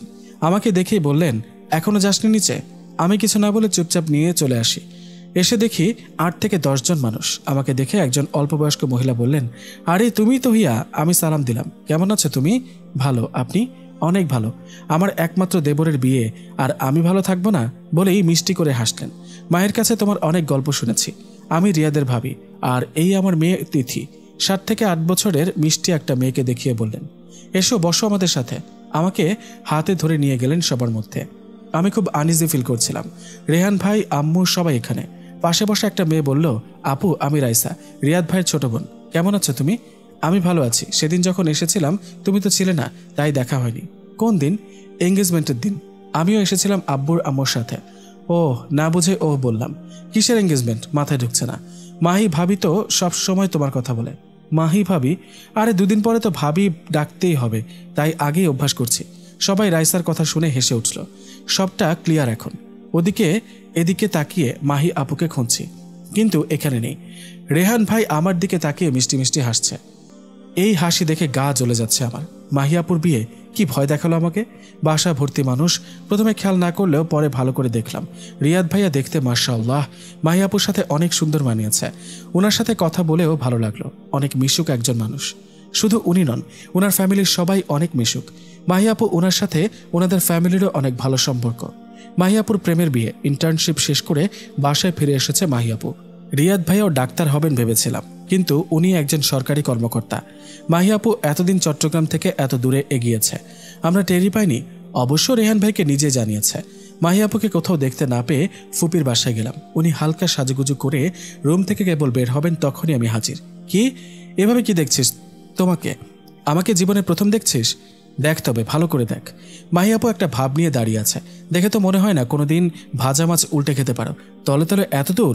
তুমি তো আসলে একটা মিচকে শয়তান, ভেজা বিড়াল। যা ইচ্ছে বল, আজকে আর কিছু বলবো না, তবে তোর মুখটা দেখার মতো হয়েছিল। হাসবে না? তোমার হাসি দেখে গা জ্বলে যাচ্ছে আমার। এভাবে ভয় দেখালে? আর নিলে তো নিলে, রেহান ভাইয়ের নাম নিয়ে ধোকা দিলে। তো ভাইয়াকে তো আর কিছু বলিনি। দিয়া আর আমার প্ল্যান ছিল। মামিকে কিছু বলতে দেয়নি। আরিফ তো মাঝখান থেকে অর্ধেক কথা বলে আরো সহজ করে দিল। শুধু বিয়ের শপিং বলল, কিন্তু কার বিয়ে সেটা তো বলেনি। তারপরও আরও কিছু বলতো, কিন্তু দিয়ার ইশারায় চুপ হয়ে গেছে। তোমরা তো মজা করেই খালাস, আমি এখন রেহান ভাইয়ের সামনে যাব। কিভাবে কিভাবে যাবি মানে? কিছু বলেছিস নাকি? এই তুই কি বলেছিস? তোমার আর শুনতে হবে না, তুমি যাও, ওনারা অপেক্ষা করছে। যাচ্ছি যাচ্ছি। কিন্তু কিন্তু কি? কে যে কোথায় ডুবে মরে সে খবর কি আমরা জানি না? প্রেমের মরা জলে ডুবে না। হো হো, প্রেমের মরা। গান গাইতে গাইতে চলে গেল, আমাকে কিছু বলার সুযোগ দিল না। কি বলে গেল বুঝতে বাকি নেই আমার, মাথা ধরে আছে। এত মানুষের ভিড়ে যেতে ইচ্ছে করছে না। মাহিয়াপুর রুমেই শুয়ে আছে। কিছুক্ষণ পরে রেহান ভাই একটা ব্যাগ হাতে রুমে ঢুকলো। ওনাকে দেখে আমি উঠে বসলাম। ব্যাগটা একপাশে রেখে বললেন, তুই একা এখানে কি করিস? আপনিও আমার সাথে মিথ্যে বললেন? তুই ভালো করে জানিস আমি মিথ্যা বলি না। তাহলে ওই সময় কি বলেছিলেন? আমি তো তোর নাম বলিনি, যা বলেছি মাহির কথা বলেছি, মাহিকে হ্যাপি রাখবে। তবে হ্যাঁ, এটা ঠিক, তুই নিজের কথা বলেছিস দেখেও আমি শুধরে দিইনি, তাই না? আর যে বললেন আমাকে বাড়ি থেকে তাড়াতাড়ি বিদায় করার জন্য বিয়ে ঠিক করা হয়েছে, এটাও তো সত্যি, তবে একটু ঘুরিয়ে আর কি। মাহি বড়, ওকে বিদায় না করে তোকে বিদায় করা যাবে না। অনেক চালাক আপনি, এটা অন্তত আমাকে বলিস না, আমি খুব সোজাসাপটা মানুষ। রেহান ভাই চলে গেলেন। রিয়াদ ভাইয়ার সাথে ওনার ভাবি, ভাতিজি, বোন, কাজিন, সাব্বির, উষা, মামা, মামি, মামাতো বোন, আনজুম, ওনার বন্ধু অনেক, ইশতিয়াক এসেছে। সারা বাড়ি গমগম করছে, বিয়ে বাড়ি বলে কথা। সবার সাথে পরিচয় হয়ে গেছে, বিয়ের শপিং, ঘোরাঘুরি করে দিন পেরিয়ে যাচ্ছে। বিয়ের দিন এগিয়ে আসছে। রিয়াদ ভাইয়া, বন্ধু, ইশতিয়াক ভাইয়া, আনজুম আপু, দিয়া, আরিফ, উষা একসাথে বিকেলবেলায় বাগানে গল্প করছিল। হঠাৎ রেহান ভাই এসে বললেন, হিয়া একটু আয় তো। মাহি আপু, রিয়াদ ভাইয়া, ভাবি এসে উপস্থিত। তখন আমাকে উঠতে দেখে ভাবি বলল, রিয়াদ ভাইয়ার ভাবি বললেন, আরে আমরা আসলাম, আর তুমি কোথায় যাচ্ছ? ভাইয়া ডেকেছেন, আপনারা গল্প করুন, আমি আসছি। রেহান ভাইকে ওনার রুমে পেলাম। ডেকেছেন কেন? বস। উনি ওনার টেবিলে ল্যাপটপ নিয়ে বিজি। আমি বেডের একপাশে বসলাম। অনেক সময় বসে থাকার পরে বললাম, আর কত সময় বসে থাকবো? তারা আছে তোর? তারা নেই, কিন্তু সবাই গল্প করছে, একটা কফি নিয়ে আয়। উফ, আসছে মহারাজ হুকুম করতে। মনে মনে বিড়বিড় করছি। কফি এনে দিয়ে বললাম, আমি যাই এখন। ওই চিনি কি ঢেলে দিয়েছিস? মুখে নেওয়া যাচ্ছে না বলেই উঠে ফেলে দিলেন। আরেকটা দিবি প্লিজ? মাথা ধরে আছে। আমি বোকার মতো চেয়ে আছি। রাগ উঠে গেছে, কি আর করার। আরেকটা কফি দিয়ে বললাম, মিষ্টি ঠিক আছে? আমি খেয়ে দেখেছি। কাজের ফাঁকে উনি উত্তর দিলেন, আগেরটায়ও মিষ্টি ঠিকই ছিল, কিন্তু ওনার কাছে কেন জানি বেশি মনে হয়েছে। আর কিছু করতে হবে? না। আচ্ছা, আমি গেলাম। শোন। জি, রিয়াদের সাথে মাহির বিয়ে হচ্ছে। ওনারা আমাদের গেস্ট, কিন্তু রিয়াদের বন্ধুদের কাছ থেকে দূরে থাকবি। কেন, কি হয়েছে? কিছু হয়েছে বলেছি, এত গল্প করার কিছু নেই। বড় হয়েছিস। আচ্ছা। কি আচ্ছা? বড় হয়েছি। মামিকে, মাকে হেল্প কর, এখন ওখানে যাবার দরকার নেই। আচ্ছা। কেমন লাগে? সবাই গল্প করছে আর আমি বাসায় কিচেনে পড়ে আছি। এত ঝামেলার মধ্যে আম্মু আমাকে পেয়ে খুশি হলেন। ওনার অ্যাসিস্ট্যান্টের কাজ করছি। রেহান ভাই কেন যেতে দিলেন না বুঝতে পেরে মনে মনে হাসছি। উনি জেলাস, এটা বেশ বুঝতে পারছি। দেখতে দেখতে মাহিয়াপুর বিয়ে হয়ে গেল। শ্বশুর বাড়ি চলে গেছে। দিয়া, আরিফ সাথে গেল। 3-4 দিন পরে মাহিয়াপু, রিয়াদ ভাইয়া তারা আসলো। মাহিয়াপু এবার আর আমাকে ভয় দেখায়নি, কিন্তু সবচেয়ে ও ভয়ঙ্কর সংবাদ দিল। ইশতিয়াক ভাইয়া মানে রিয়াদ ভাইয়ের বন্ধু নাকি বিয়ের প্রপোজাল পাঠিয়েছে। রিয়াদ ভাইয়ের খুব পছন্দ ইশতিয়াককে। ইশতিয়াক ভাইয়া ব্যাংকার, ভালো ফ্যামিলি। প্রপোজাল নিয়ে আব্বু আম্মু বেশ সিরিয়াস। ফুপিরও পছন্দ হয়েছে। এবার বুঝি আমার বাঁচার উপায় নেই। রেহান ভাই হয়তো কিছুটা আঁচ করতে পেরেছিলেন। পরশু মাহিয়াপু চলে যাবে। আব্বু আম্মু চিন্তা ভাবনা করছেন, সকালে সিদ্ধান্ত হবে। আব্বু আম্মু রাজি হলে মাহিয়াপু যাবে না। ইশতিয়াক ভাইয়ার ফ্যামিলি তারা দেখে আসবে। খুব সম্ভবত এঙ্গেজমেন্ট করিয়ে যাবে। আমার ভেতর শুকিয়ে যাচ্ছে। পরদিন সকালে আব্বু আম্মু ফুপিকে নিয়ে কথা বলতে বসলো আব্বুর রুমে। আমি ফুপির বাসায় গেলাম। গিয়ে দেখি রেহান ভাই বেলকনিতে দাঁড়িয়ে আছেন, বেশ গম্ভীরভাবে। আমাকে দেখে ডাকলেন, হিয়া আমার রুমে আয় তো। এমনিতে টেনশনে দম বেরিয়ে যাচ্ছে, তার উপর ওনার ডাক শুনে হার্টবিট বেড়ে হাত পা অবশ হয়ে যাচ্ছে। রেহান ভাইয়ের রুমে যাবার পরে উনি দরজাটা লাগিয়ে দিলেন। এবার মনে হয় আমি অজ্ঞানী হয়ে যাব। তোর সাথে আমার কিছু জরুরি কথা আছে। বলুন। মিনমিনিয়ে বললাম। আমি সোজা প্রশ্ন করব, সোজা উত্তর দিবি। ঘাড় নাড়িয়ে সায় দিলাম। ইশতিয়াক বিয়ের প্রস্তাব দিয়েছে, শুনেছিস নিশ্চয়ই? বিয়েটা করবি? না। কিছু সময় চুপ করে বাইরের দিকে তাকিয়ে থেকে আমার কাছে এসে 2 হাতে আমার হাত শক্ত করে ধরে জিজ্ঞেস করলেন, ভালোবাসিস? বিয়ে করবি আমাকে? ওনার মুখে এই কথা শুনে আমি মনে হয় কথা বলাই ভুলে গেছি। মুখ থেকে কিছু বের হচ্ছে না। কি হলো, জবাব দিচ্ছিস না কেন? দেখ, এখন যদি চুপ করে থাকিস তাহলে পরে আফসোস করে লাভ হবে না। এবার কিন্তু কেউ মজা করছে না তোর সাথে। করব, চল আমার সাথে। কোথায়? রেহান ভাই কিছু না বলে আমাকে নিয়ে সোজা আব্বুর কাছে গেল। মামা, মামি, মা, তোমরা সবাই এখানে আছো। তোমাদের কিছু কথা বলতে চাই। কি কথা বল? মামা, আমি হিয়াকে বিয়ে করতে চাই। তোমাদের কোনো আপত্তি আছে? আমি রুমের ভেতরে ঢুকিনি, জোর করে দরজার বাইরে থেকে গেছি। ওনার কথা শুনে আমার ভীষণ লজ্জা করছে। কি নির্লজ্জের মতো সবার সামনে বলে দিল। আব্বু বলল, এটা তো খুব ভালো কথা রেহান। ফুপি বলল, আল্লাহ, আমার ছেলে সুমতি হয়েছে। বাবা, আমি অনেক খুশি হয়েছি। বাড়িতে হইচই লেগে গেছে। হাতে মেহেদি দিয়ে বসে আছি। আজ আমার হলুদ ছিল। সবকিছু মনে হয় স্বপ্ন দেখছি। আমি মনে হয় ঘোরের মধ্যে আছি, নয়তো স্বপ্ন দেখছি। যদি তাই হয় তবে এই ঘোর না কাটুক। যদি স্বপ্ন হয় তবে এই স্বপ্ন ছেড়ে জাগতে চায় না। রেহান ভাই যখন আব্বু আম্মুকে বিয়ের কথা বলল, সবাই খুব খুশি হয়েছে। আম্মু আর ফুপি মনে হয় সবচেয়ে বেশি খুশি হয়েছেন। সেটা ওনাদের আগ্রহ আর উৎসাহ দেখে বোঝা যাচ্ছে। পারে তো তখনই বিয়ে দিয়ে দেন। মাঝে 2 দিন সময় গেল। বিয়ের শপিং সবকিছু এই 2 দিনে শেষ হলো। বিয়ের আয়োজন অনেকটা ঘরোয়াভাবেই করা হয়েছে। খুব কাছের স্বজন বন্ধু বান্ধবদের ইনভাইট করা হয়েছে। আপনাদেরও নিমন্ত্রণ রইল বিয়ের। এই 2 দিনে রেহান ভাইয়ের সাথে দেখাও হয়নি। আমি রুম থেকে বের হইনি। আর যখন মাহিয়াপু, দিয়া, রিয়াদ ভাইয়া সবাই আমাকে নিয়ে শপিংয়ে গেল, তখনও ওনাকে দেখেনি। মনে মনে খুঁজেছি, কিন্তু পেলাম না। একটু মন খারাপ ছিল। আজ দুজনের হলুদ সন্ধ্যা একসাথে হলো। সবাই খুব আনন্দ করছে। ওনাকেও খুব সুন্দর লাগছিল, কিন্তু সবার সামনে লজ্জায় আর কথা বলতে পারিনি। মাহিয়াপু আমার হাতে মেহেদি দিয়ে আমাকে রুমে দিয়ে গেছেন। আমার ভাবনা ছেদ পড়ল মাহিয়াপুর কথায়। মেহেদি শুকিয়ে গেছে? হ্যাঁ, তাহলে আয় তুলে দিচ্ছি। তারপর ফ্রেশ হয়ে ঘুমিয়ে পড়। আচ্ছা, যদিও তোর ঘুম আসবে না জানি, কিন্তু আজ না ঘুমালে কাল তো জাগতে পারবি না, বলেই চোখে টিপ্পনি কাটল। ধুর, তোমার শুধু অসভ্যতা। হ্যাঁ, আমি বললেই অসভ্যতা। ঠিক আছে, দেখব নে। মাহিয়াপু চলে যাবার পরে ফ্রেশ হয়ে বিছানায় এলাম, কিন্তু কিছুতেই ঘুম আসছে না। রেহান ভাই কি ঘুমাচ্ছেন? 2 দিনের মধ্যে একবারও কথা হয়নি। উনি ইচ্ছা করলে একবার ফোন দিতে পারতেন, সেটাও দেয়নি। আমি কি করে নির্লজ্জের মতো ফোন দিই, তাই আমিও দেইনি। এসব ভাবতে ভাবতে একটা ফোন আসলো। মোবাইল হাতে নিয়ে দেখি রেহান ভাই। রিসিভ করে কি বলবো ভেবে পাচ্ছি না। মনে হচ্ছে বুকে কেউ হাতুড়ি দিয়ে পেটাচ্ছে। হ্যালো, ঘুমিয়ে পড়েছিলি? না। কি করছিস? শুয়ে আছি। ঘুম আসছে না? আপনি ঘুমাননি? আমারও ঘুম আসছে না। আজকে তোকে অনেক সুন্দর লাগছিল বউ বউ, বলেই হাসলেন। ওনার কথা শুনে আমি মিটিমিটি হাসছি। জানিস, এমন হুট করে সবটা হয়ে যাবে সেটা ভাবিনি। আমিও না। বেচারা ইশতিয়াক। তবে ওকে একটা ধন্যবাদ জানানো দরকার। কেন? ওর জন্যই আজকে এসব হচ্ছে। আচ্ছা, এখন ঘুমিয়ে পড়। কালকে তো সারাদিন অনেক প্রেশার যাবে। আচ্ছা, আর শোন। কি? বিয়ের সাজে চশমাটা পরিস না প্লিজ। আমি চশমা ছাড়া? আচ্ছা ঠিক আছে, পরিস। এমনি বললাম। আমার কি আর সেই কপাল? আমার তো বউ হবে এক কানি। কি? রাগে আমার ইচ্ছে করছে চশমা পরি বলে। এই ভাই বোনগুলো কত নাম দিল আমাকে, কানি, 4 ব্যাটারি। আর আজ উনিও। ভালো হয়েছে আমি কানি। কানি বিয়ে করতে কে বলেছে? করতে হবে না বিয়ে। আচ্ছা আচ্ছা আচ্ছা, সরি, আর বলবো না। এখন রাখি, তুই ঘুমা। আচ্ছা ঠিক আছে। রেহান ভাই ফোন রেখে দিলেন। ভাবনার সাগরে ডুব দিয়ে আমিও ঘুমে তলিয়ে গেলাম। রেহান ভাইয়ের সাথে কথা বলার পরে কখন যে ঘুমিয়ে পড়লাম। সকালে আম্মুর গলা শুনে ঘুম ভাঙল। আম্মু এত উচ্চস্বরে কেন কথা বলছে? ঘুম হালকা হতেই কানে আসলো, বিয়ের দিনও কেউ এভাবে পড়ে পড়ে নিশ্চিন্তে ঘুমায়? এই জীবনে দেখিনি।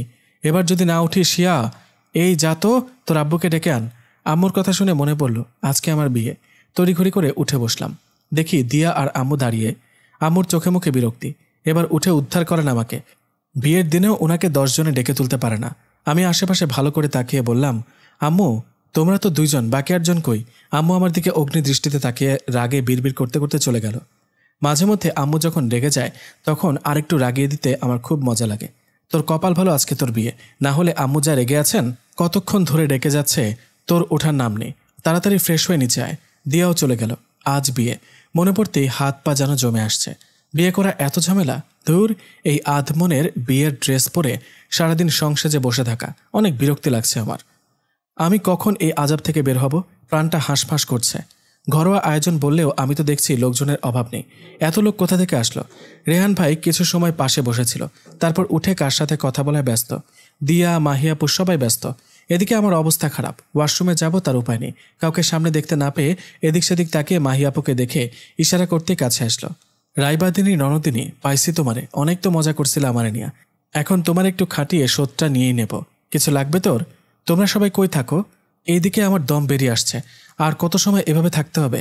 কত সময় এভাবে থাকতে হবে সেটা নিয়ে ভাবছিস, নাকি কখন কবুল বলবি তার জন্য তর্স হয়েছে না? ভ্রু নাচিয়ে জিজ্ঞেস করলো মাহিয়াপু। উফ, তুমিও সারাক্ষণ পারো। ওয়াশরুমে যাব কিভাবে? ও আচ্ছা, আয় আমার সাথে।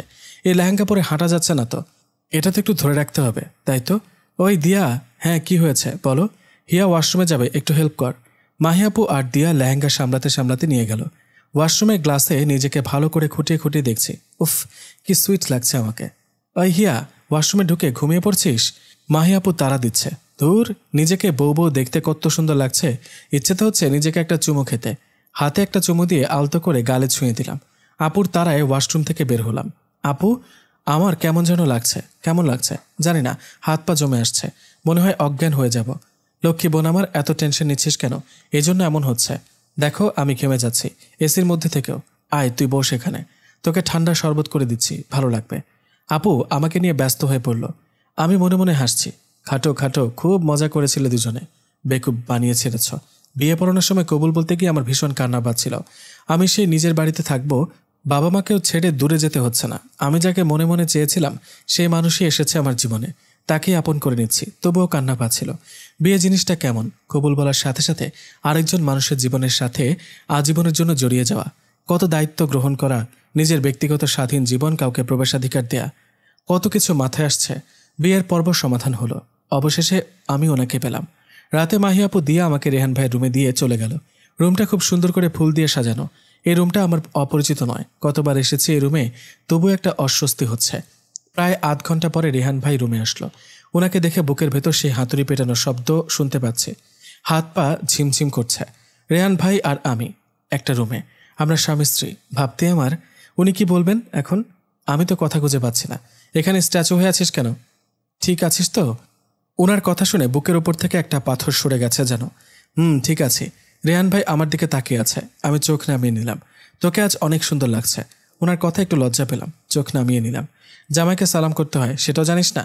এই রে, মাহিয়াপু কি যেন বলেছিল? হ্যাঁ, সালাম করতে বলেছিল বোধ হয়, ভুলে গেছি। তড়িঘড়ি করে সালাম করতে উঠতে গিয়ে পড়ে যাচ্ছিলাম। আরে আস্তে আস্তে টুপ করে সালাম করে নিলাম। আরে আরে, সালাম করতে হবে না, এমনিই বললাম। তুই এত অ্যাবনর্মাল বিহেভ করছিস কেন? Take it easy. তুই ফ্রেশ হয়ে আয়, একসাথে নামাজ পড়ব। ফ্রেশ হয়ে দুজন একসাথে নামাজ আদায় করলাম। অন্যরকম একটা প্রশান্তিতে মন ভরে গেল। বেডের এক পাশে বসে আছে। রেহান ভাইও এসে একটা বালিশে হেলান দিয়ে বসলেন। ওখানে বসে আছিস কেন? এখানে আয়। আমিও বাধ্য মেয়ের মতো ওনার পাশে গিয়ে বসলাম। রেহান ভাই আমার হাতটা টেনে নিজের হাতের মুঠোয় নিয়ে নিলেন।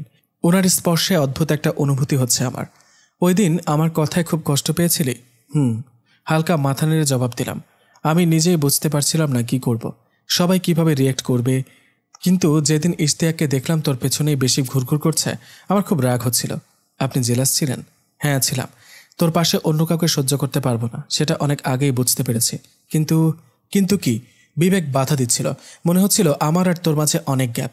জেনে শুনে তোকে অসম একটা সম্পর্কে জড়াতে ইচ্ছা করছিল না। রেহান ভাইয়ের কথাগুলো শুনে আমিও স্বাভাবিক হয়ে গেলাম। ভয়, অস্বস্তি অনেকটা কেটে গেছে। ওহ, এখন বুঝি বয়স কমে সমান হয়ে গেছে? তা কমেনি, আবার 10 বছর কমে গেছে। অনেক রাত হয়ে গেছে গল্প করতে করতে। রেহান ভাই বলল, সারাদিন তো অনেক ধকল গেল, চল ঘুমাই। আমিও সায় দিলাম। আমি যখন বালিশটা ঠিক করতে শুতে যাব, তখন উনি বললেন, সত্যি ঘুমাবি? এ কথা শুনে ওনার দিকে ফিরে তাকিয়ে বললাম, হ্যাঁ, আপনি তো বললেন। আচ্ছা ঠিক আছে, ঘুমা। আমি যখনই শুতে যাব তখনই উনি ওনার হাত দিয়ে আমাকে টেনে ওনার বুকে নিলেন। ওখানে ঘুমাতে কে বলল তোকে? তো কোথায় ঘুমাবো? এখানে, বলে আমাকে বুকে জড়িয়ে নিলেন। উফ, এভাবে কেউ ধরে রাখলে আমি ঘুমাতে পারি না। এখন থেকে এভাবেই ঘুমাতে হবে, বলে কপালে একটা চুমু দিলেন। কি কি করছেন? আমার বুকে আমি দিলাম, তোর কি সমস্যা? চুপচাপ ঘুমা, বলে চোখ বন্ধ করে নিলেন। ওনার এতটা কাছে আমি ওনার প্রতিটি হার্টবিট শুনতে পাচ্ছি। ওনার নিঃশ্বাস ছুঁয়ে যাচ্ছে আমায়। পরদিন সকালে আম্মু, ফুপি, মাহি আপু নাস্তা তৈরি করছে। আমিও গেলাম। ডাইনিংয়ে আব্বু, রিয়াদ ভাইয়া, আরিফ, দিয়া বসে নাস্তা করছেন। রেহান কই রে? রেহান ভাই তো ঘুমাচ্ছে। আব্বুর কাশি শুনে গিয়ে তাড়াতাড়ি পানি দিলাম। বিষমও খেয়েছেন। মাহিয়াপু রিয়াদ ভাই মাহিয়াপুর মুখের দিকে তাকিয়ে আছে, আবার আম্মুর দিকেও তাকাচ্ছে। দিয়া খিক করে হেসে মুখ হাত চেপে হাসি থামিয়ে দিল। আমি বুঝতে পারলাম না কি হচ্ছে এখানে। এদিকে রেহান ভাইও সিঁড়ি দিয়ে নেমে এসেছে। ওই তো রেহান ভাই এসে গেছে, বলে মাহিয়াপু মুখ টিপে হাসছে। এতক্ষণে বুঝলাম আমি রেহান ভাই বলেছি বলেই আব্বু ভীষণ খেয়ে গেছেন। বিয়ে হলেও যেন কিছুই বদলায়নি। এ বাড়ি আমার কাছে নতুন নয়। ছোট্টবেলা থেকে এ বাড়ির প্রতিটি কোণা আমার চেনা। শুধু আমার নিজের রুমটা ছাড়তে হয়েছে। রুমে এসে দেখি রেহান ভাই বই পড়ছেন। আমি যে আসলাম উনি তাকিয়েও দেখেননি। আমি ড্রেসিং টেবিলের সামনে গুছিয়ে রাখছি। গ্লাসে দেখলাম উনি আমার পেছনে এসে দাঁড়িয়েছেন। ঘুরে দাঁড়িয়ে বললাম, কি তোর মাথায় কি আছে? মাথায় হাত দিয়ে বললাম, কই কিছু নেই তো। এজন্যই কি? তোর মাথায় যে কিচ্ছু নেই এজন্যই। এজন্যই কি বলবেন তো? আমি তোর ভাই লাগি? হো হো, এতদিনের অভ্যাস সবার সামনে কি একটা লজ্জায় পড়তে হলো তোর গাধামির জন্য? আমি কি ইচ্ছে করে বলেছে নাকি? আর একদিন যদি মুখ ফসকেও বের হয় তবে দেখিস। কি করবেন? কি করব? রেহান ভাই আরেকটু কাছে এসে বললেন, দেখিস কি করি। আর একদিন যদি মুখ ফসকেও ভাই বের হয় তবে দেখিস। কি করবেন? কি করব? রেহান ভাই আরেকটু কাছে এসে বসলেন, বললেন, দেখিস কি করি। আমি ওনার চোখের দিকে তাকিয়ে বলে ঘুরে আমার কাজ করতে লাগলাম। ওই কি? রেহান ভাই টান দিয়ে ওনার দিকে ফেরালেন। কিছু না, এমন করে বলছেন যেন আমি ইচ্ছে করে করেছি। ইচ্ছে করে করিসনি ঠিক, কিন্তু নিজেকে বিরাট বড় মাপের বুদ্ধু প্রমাণ করেছিস। এখন যা, একটা কফি নিয়ে আয়। এই লোকটার জন্য কফি করতে করতে আমার জীবন তেজপাতা হয়ে যাবে। বরের জন্য কফি? মিষ্টিটা একটু কম করে দিও ভাবি। পেছনে তাকিয়ে দেখি রিয়াদ ভাইয়া আর মাহি আপু দাঁড়িয়ে। ভাইয়া, আপনি ভাবি ডাকছেন কেন? রেহান ভাইয়ের বউ বলে কথা।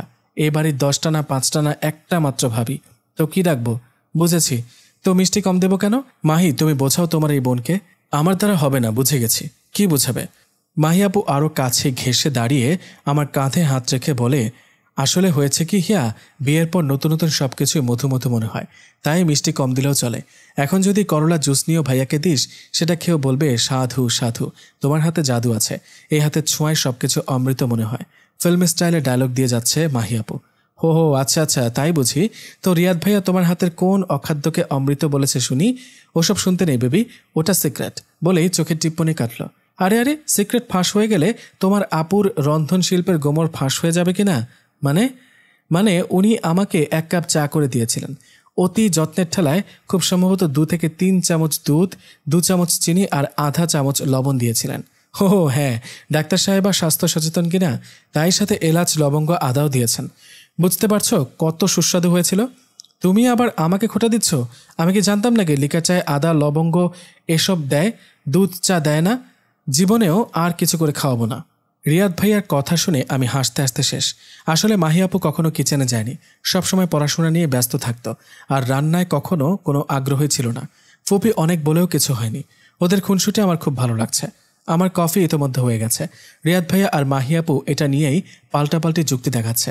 দিয়াও এসে যোগ দিল। আমি হাসতে হাসতে কফি নিয়ে চলে এলাম। এই নিন আপনার কফি। হাত বাড়িয়ে কফি নিলেন। এভাবে হাসছিস কেন? কি হয়েছে শুনবেন? বল শুনি। ওদের কথাগুলো বললাম, বলে আবার হাসি পেয়ে গেছে। ঠিকই তো বলেছে, মিষ্টি বউ থাকলে এক্সট্রা মিষ্টি দরকার নেই তো। ওনার কথা শুনে আমার হাসি থেমে গেছে। উনি কি অদ্ভুতভাবে তাকিয়ে আছেন, গভীর দৃষ্টিতে।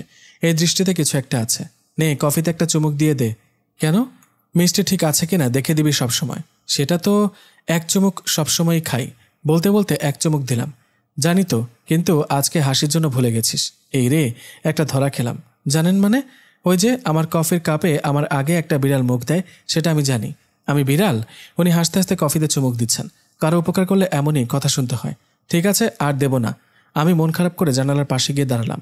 কাঁধে গরম একটা বাতাস অনুভব করলাম। না, ভুল হয়নি, এটা নিঃশ্বাসের। রেহান ভাই আমার ঠিক পেছনে এসে আলতো করে জড়িয়ে ধরে কাঁধে মুখ রেখে বললেন, এই বিড়ালটি যদি মুখ না দেয়, সেই কফি তো খাওয়া যায় না। তুই যে রোজ এমন করিস সেটা অনেক আগে থেকেই জানি। একদিন দেখেছিলাম, তারপর কিছুদিন খেয়াল করে দেখেছি।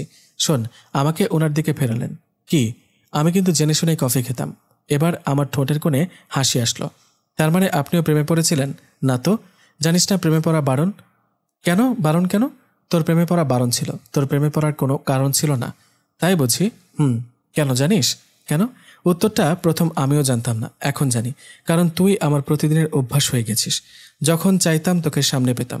আমার প্রয়োজনের সব কিছু তো খেয়াল করতিস। কখনো মনে হয়নি তুই না থাকলে কি হবে। তুই যখন আমার নিত্যদিনের অংশ হয়েছিলি, তাই তোর মাঝে মজে গেছি। কখন নিজেই তো বুঝিনি। বলে কপালে একটা চুমু খেলেন। আমার চোখ ভিজে গেছে। আমি ভাবতাম এই মানুষটা আমার অনুভূতি বুঝে না, অথচ এই মানুষটাই আমার থেকে বেশি ভালোবেসে গেছে নিজের অজান্তে। আপু, দিয়া দরজার বাইরে থেকে ডাকল। রেহান ভাই সরে গিয়ে কফির মগ তুলে নিল। ভেতরে আয়, তোকে আর ভাইয়াকে নিচে ডাকছে। নিচে গিয়ে দেখি মাহি আপু, রিয়াদ ভাইয়া, আরিফ, দিয়া সবাই মিলে প্ল্যান করছে ঘুরতে যাবে। আব্বু আম্মু ফুপি তারা গেলেন না। আমরা অনেক বলার পরেও ওনারা বাসায় থেকে গেলেন। আমরা 12টার দিকে বের হলাম। দুপুরের খাবারের পার্সেল নিয়ে সবাই লং ড্রাইভে শহরের বাইরে গেলাম। যান্ত্রিক জীবনের বাইরে প্রকৃতির ছোঁয়ায় অন্যরকম ভালো লাগা কাজ করছে। একটা নদীর তীরে এসে নৌকা করে ঘুরলাম অনেক সময়। বিকেলে শান্ত নদীর শীতল বাতাসে মন জুড়িয়ে গেছে। মনে হয় অনন্তকাল যদি এভাবেই থাকতে পারতাম। দিয়া আরিফ রেহান ভাইকে ধরল একটা গান শোনাতে। রেহান ভাই কিন্তু দারুণ গান করেন। সে ছোট্টবেলায় কত শুনেছে ওনার গান, বাসায় প্রায়ই গাইতেন, কিন্তু বাইরে থেকে ফেরার পরে আর গাইতে শুনিনি। আজ সবাই ধরল গাইতে, কিন্তু উনি রিয়াদ ভাইয়া থাকায় একটু ইতস্তত করছেন। মাহিয়াপু রিয়াদ ভাইয়ার অনুরোধ শেষ পর্যন্ত একটা গান ধরলেন। ভালোবেসে সখী নিভৃতে যতনে আমার নামটি লিখো তোমার মনেরও মন্দিরে। আমার পরাণে যে গান বাজিছে তাহার তালটি শিখো তোমার চরণ মঞ্জিরে। ধরিয়া রাখিও সোহাগে আদরে আমার মুখর পাখি তোমার প্রাসাদ প্রাঙ্গণে। মনে করে সখী বাঁধিয়া রাখিও আমার হাতের রাখি তোমার কনক কঙ্কনে। আমার লতার একটি মুকুল ভুলিয়া তুলিয়া রেখো তোমার অলক বন্ধনে। আমার স্মরণ শুভ সিন্দুরে একটি বিন্দু এঁকো তোমার ললাট চন্দনে। আমার মনের মোহের মাথুরি মাখিয়া রাখিয়া দিও তোমার অঙ্গ সৌরভে। আমার আকুল জীবন মরণ টুটিয়া লুটিয়া নিও তোমার অতল গৌরবে। গানটা শুনতে এত ভালো লাগছিল যে বলে বুঝাতে পারবো না। এই পরিবেশে যেন গানটা হৃদয় ছুঁয়ে গেছে। আমাদের ফিরতে ফিরতে রাত হয়ে গেছে। সারাটা দিন সত্যি অনেক আনন্দ হয়েছে সবার সাথে। রাতে সবাই যখন যে যার রুমে চলে গেছে তখন আমিও রুমে এলাম। মাহিয়াপু আর দিয়ার সাথে অনেক সময় গল্প করলাম। রুমে এসে দেখি রেহান ভাই রুমে নেই, বেলকনিতে দাঁড়িয়ে আছে। এখানে কি করছেন? শুনে কি করবি? কেন, তোর শোনার সময় কই? এত তাড়াতাড়ি তোর গল্প করা শেষ হয়ে গেল? ঘড়ির দিকে তাকিয়ে দেখি অনেক রাত হয়ে গেছে। এতটা বেজে গেছে খেয়ালই করিনি। রুমে আসবেন না? না, এখানে ভালো লাগছে। আমিও গিয়ে বেলকনিতে দাঁড়ালাম। উনি চুপচাপ দাঁড়িয়ে আছেন। আমি বুঝতে পারছি না, কিন্তু মনে হয় রেগে আছেন কিছুটা। আমিও চুপ করে আকাশ দেখছি। কিছু সময় পরে উনি বললেন, তুই এখানে থাক, আমি গেলাম, বলে রুমে চলে গেলেন। আজব, আমি দাঁড়িয়ে আছি আর উনি চলে গেলেন রুমে। রুমে এসে আমিও বললাম, কি সমস্যা আপনার? আমাকে ফেলেই চলে আসলেন?